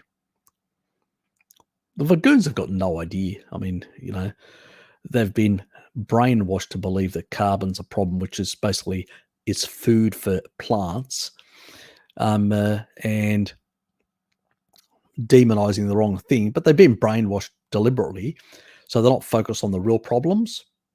They're focused on these imaginary problems, so it's working. It's sort of taken a whole lot of young people that would have been more rebellious in the past and turned them into corporate stooges. And they are 100% with the corporate agenda. It's that gas that we can't see that's the problem. KL, good to see you, mate.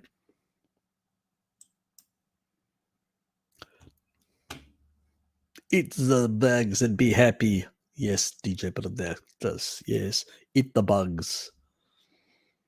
Recently, I found out that I have H. pylori. What should I do about that? Nah, as I said, H. pylori, taurine will suppress it, but you have to sort of take, and also you need to basically increase the acidity of your stomach. So you may have to take HCl and stuff like that to really suppress it. The other thing is that it's really important, the Reuteri. That Reuteri, go and check my gut videos. You'll see the Reuteri. That one basically suppresses not only C. diff, but also H. pylori. So you need to suppress it.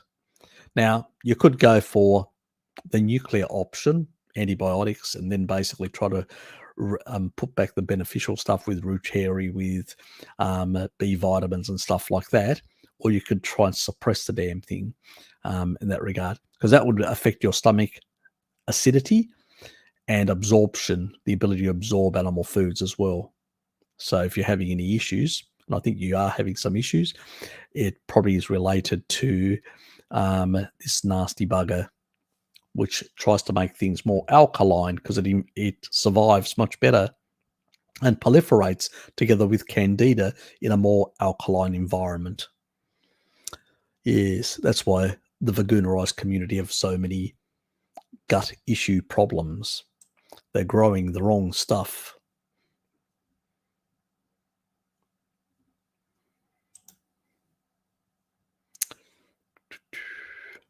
New studies show that around 30% of the bugs, they want us to eat certain parasite pathogens to humans.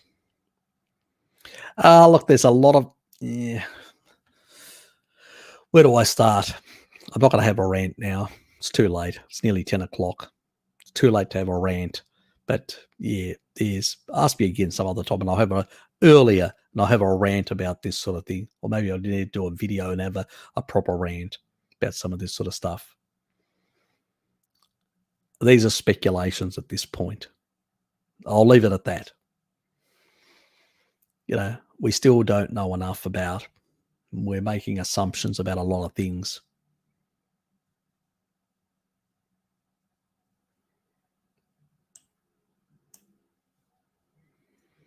What's your take on powdered bone broth you can buy, Harry? I have not looked into any of the powdered stuff, so I can't give a recommendation of any product, and I don't know enough about the products. But if it comes from a grass-fed bovine source, it may be okay. You're going to get the trace minerals and stuff like that. But as I said, I don't know enough to basically really sit there and say yes or no on that, because you got to research the companies. When I recommend anything like even the taurine or whatever, I've usually researched the product before I say, yep, I think this is a good one. I've used it myself and stuff like that. With bone broth powders and all that, I haven't. I basically make my own. I've got a slow cooker. So occasionally I do something like that, and I create a broth, and then I use the broth and I'll put it in the fridge, and I'll use the broth together with my mussel soup and stuff like that, and I'll combine it with an egg. And my younger sisters, what she does is she'll beat one egg, and then once she's done the soup, then she'll basically put some warm water from the soup into, turn off the heat, put it into the actual bowl where she's beaten the egg, bring it to the same temperature, and then combine it so it doesn't become all solidified, you know what I mean? So it actually then it binds really well with the sort of becomes more creamy in the way it binds. And it's a really nice thing as a soup in that regard. So there's a whole lot of different ways you can do things. But I have to say that I haven't really looked into a lot of my site doesn't actually promote any products. I don't sell any products, and I'm not interested in selling any products. I'm just promoting eating real foods, actual real foods in that regard. I think anything processed tends to have a high deuterium content. And unless I've looked at these products, I don't know, so I can't comment. Just looking for an alternative to coffee in the evening seems pretty convenient. Yeah, look, it's probably is. If it's coming from it's not pharmaceutical grade or something made, and it's really coming from actual real bovine sources, then it's probably okay. It's just basically powdered, animal foods in that regard. So then it's probably okay. Years ago, I got a supplement for Dad, and it was actually a bovine, protein. It was a concentrate protein.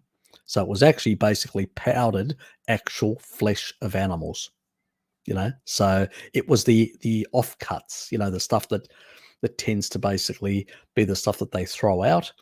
It was the offcuts, and that's what they were using. But it's still, it still would have been a better quality product than some of the other highly refined powders, which would have had higher deuterium, higher issues with them.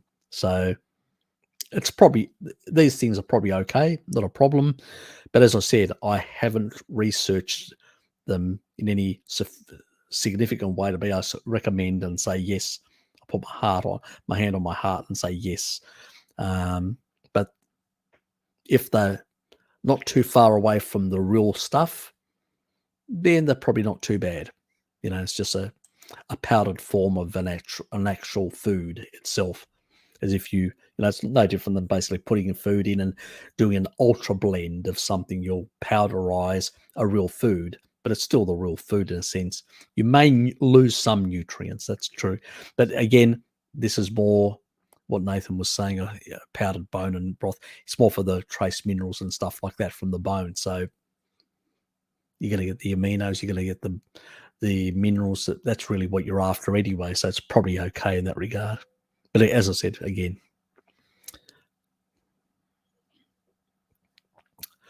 yes, nothing like a happy, content creature being controlled by the little wormies. The channel Superfood Evolution just notified me that they released a new video, 7 benefits of sunflower seeds. What? God. Wonder what these are. Unsubscribing to Superfood Evolution. God, you gotta be kidding me. I haven't even heard of the channel. Yeah, probably a good idea. Yeah, probably a good idea if they think that sunflower seeds are a superfood? Yeah, give us a break.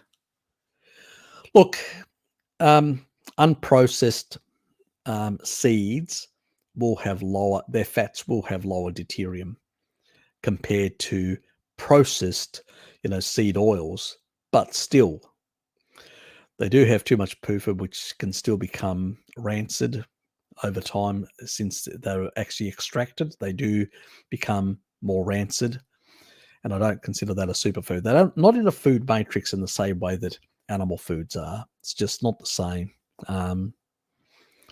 So yeah, God, let alone all the anti-nutrients in the so-called superfood.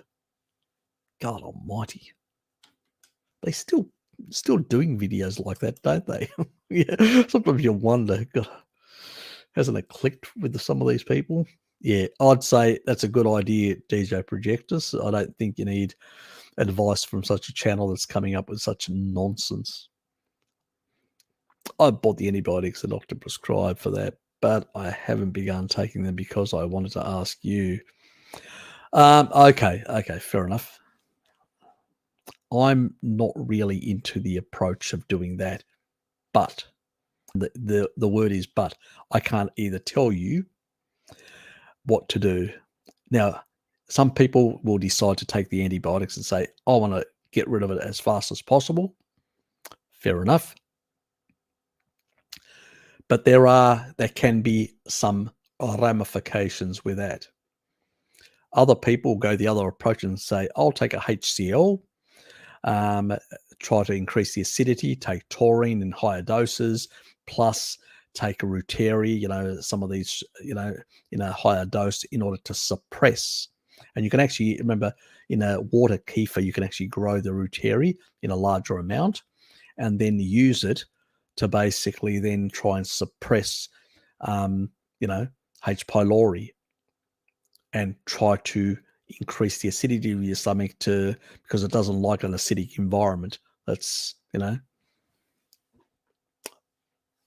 people have H. pylori and people have also candida.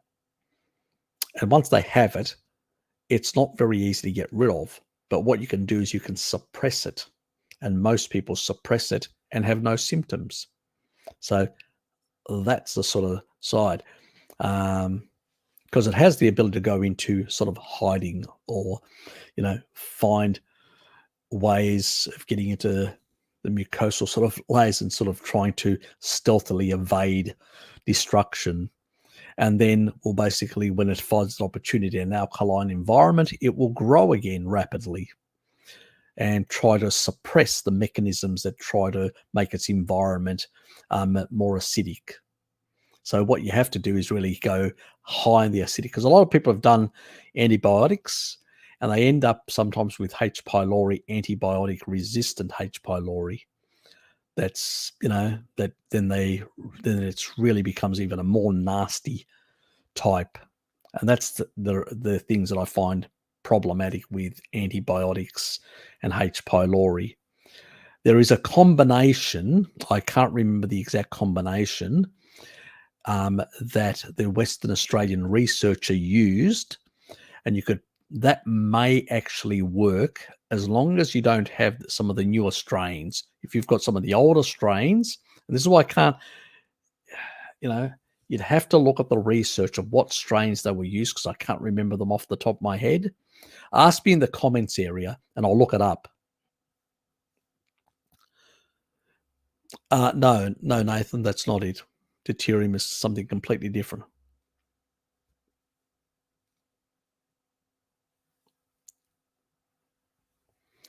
We're talking about, this is in basically the ion, these are ion nuclei. So we're talking about ions here, not diuretic effects or antidiuretic effects or stuff like that. We're talking about actual deuterium is the second type of stable isotope of hydrogen. So we're talking about a hydrogen that actually has not only a proton in its center, but also has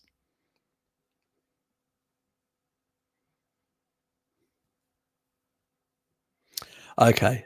Antibiotics plus bismuth. Can you, Gary, because you're in the medical area, do you remember the Western Australian doctors, the exact type of antibiotics? 'Cause I remember they used two types, but I can't remember their names.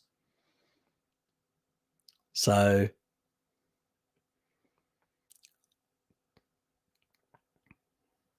if you can remember, otherwise, nah, just ask me, leave a comment, and I'll look it up and I'll give you the information, because off the top of my head, I can't remember the exact ones at the moment that they used. And that may be a way of just eliminating it or suppressing it to a very low level. It doesn't guarantee 100%, but it actually allows, if you maintain a certain level of stomach acidity by eating a species appropriate diet, then the problem is unlikely to come back. There's always circumstances where it can, but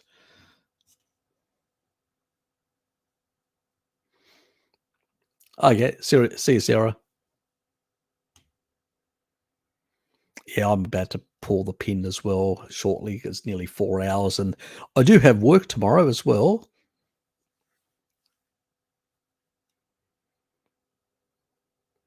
Um, it should have a little scoop inside. I can't remember how many grams the scoop is. Actually, that one doesn't have a scoop. That's right. I used it from a different. That's right. I bought the scoop. I bought a supplemental 2 gram scoop.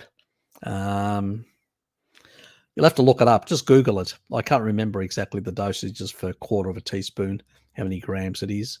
Just Google it. You'll find out. Okay. Thanks, KL. So about a gram. So that's right. Yeah. Yeah, that's right. One is 4 grams. Yep. That's it. Exactly.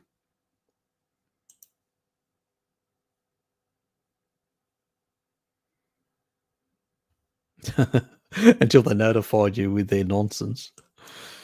Uh, yes, yes, exactly.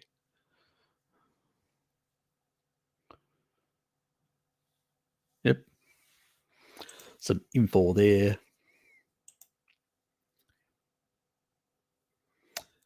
Thanks, Gary. And he's put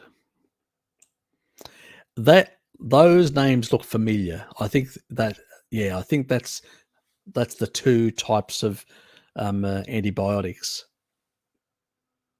Yeah, I can't remember. It's a long time. I mean, this was this even. I remember reading this even before um, my cardiovascular issue, where I had a complete transformation in my outlook on nutrition and many other things. So this was before that, in the bad old days of the kibble eating, that I'd actually. So it's a long time. I haven't actually looked into it, but the first one definitely was. The other one also seems very familiar. So yeah, you have to combine the two to get the effectiveness. Some doctors are not doing it properly, like those researchers did it. Plus the bismuth that you actually said as well. That combination is the way they did it, and that's how they actually got the result. Yeah, because he infected himself, the actual doctor. I remember back then. So yeah, and that as well. So if you're looking at this, that's the sort of stuff you need to basically make sure you've got. So basically, memorize these things or write them down that Gary's put there, and they are the things that you need to actually get and make sure you've got to do the protocol properly. I'll try and find out the actual study and the protocol that he actually used, and then I'll pin it. I'll actually add it to my drive, and then I'll actually put a pin there. So, but just put a comment in, and I'll do that.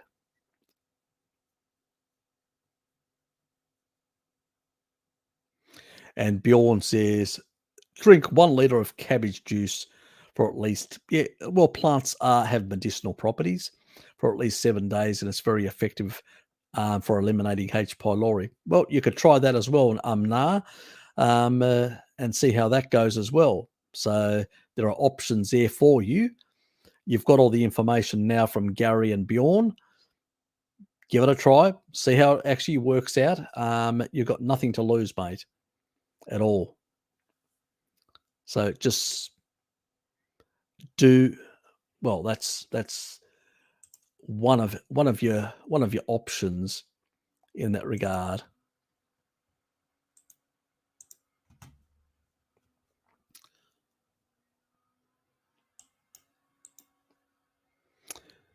Anyway,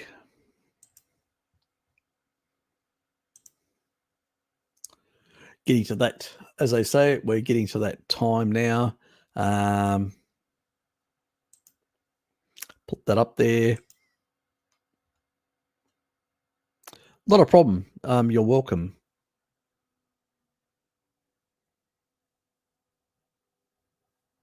Now, look. A lot of people are new. I don't mind actually, because sometimes there are. What I was trying to say. Sometimes, there's a new twist. I've got new information. I'm always looking at stuff. I listen to things. I check things out.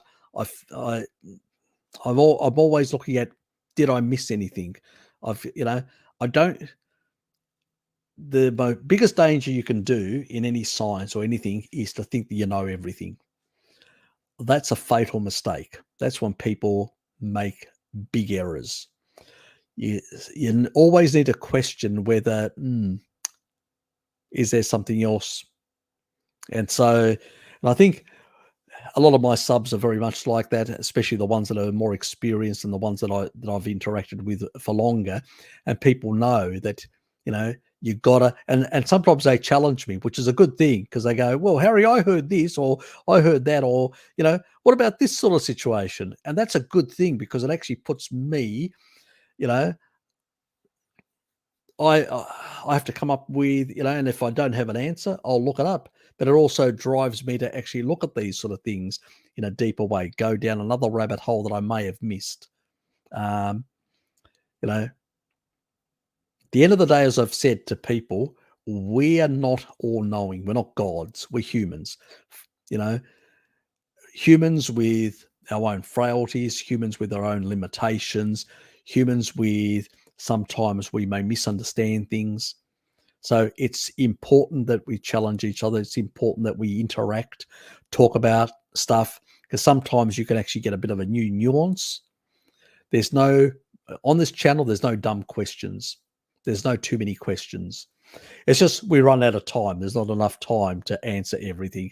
Usually I've run live streams as long as 7 or plus hours, and people know, they got a whole week of listening to, through the week. So I don't have a problem in that regard. It's not always practical, but at the end of the day, it's really important that we don't stick our heads in the sand and say, "Oh, we know it all," or we're certain now. Not really. There's a lot of things that we can nuance, and a lot of things we can understand a bit deeper and a bit better. So I think once you start looking at more of my videos and stuff like that, you'll realize, I'm looking for the mechanisms, looking, how does this damn work? Why is this working? Is there something that is repeatable?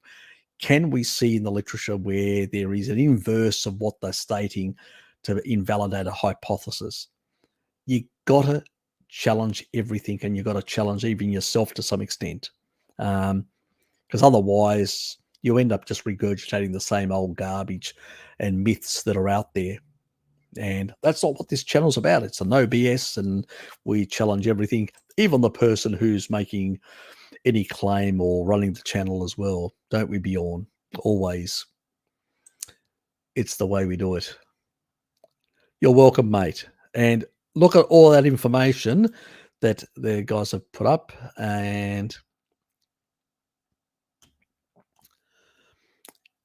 that is really good to help. Yeah, that's, yeah, there are issues with that as well. It's called cancer. So, yeah, we haven't really worked out about this rejuvenation stuff. So let's not sort of promote stuff that could be risky. People may get the wrong idea. But anyway, in yeah, so pretty much that's where we are at. You've got your information now. Use that information. Check out to see what your doctor actually gave you. I'll try and find the tomorrow sometime when I get a chance, or and I'll pin it, so at least you've got the information. Then you can actually use that to do the protocol properly, so we get a proper elimination. You're welcome.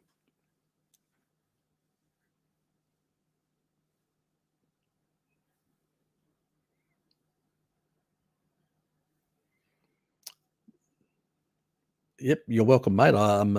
That was the whole purpose of the channel, is just really to demystify a lot of things and try and help people understand how the body works, and why a lot of people out there are just talking nonsense and not really helping people, unfortunately.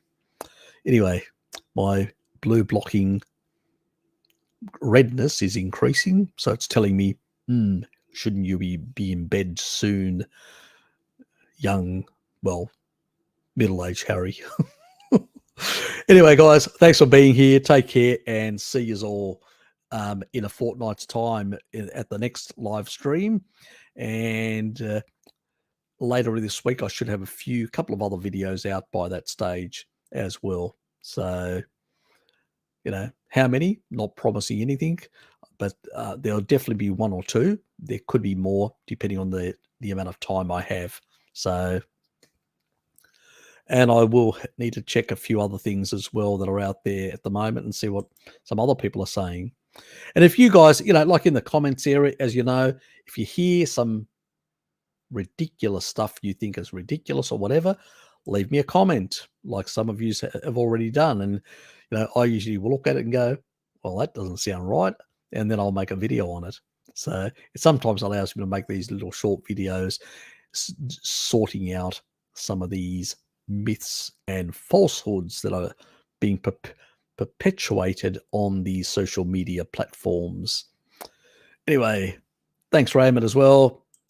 And see yous all. Good night, or have a good day if you're further to the west of where I'm at. See yous.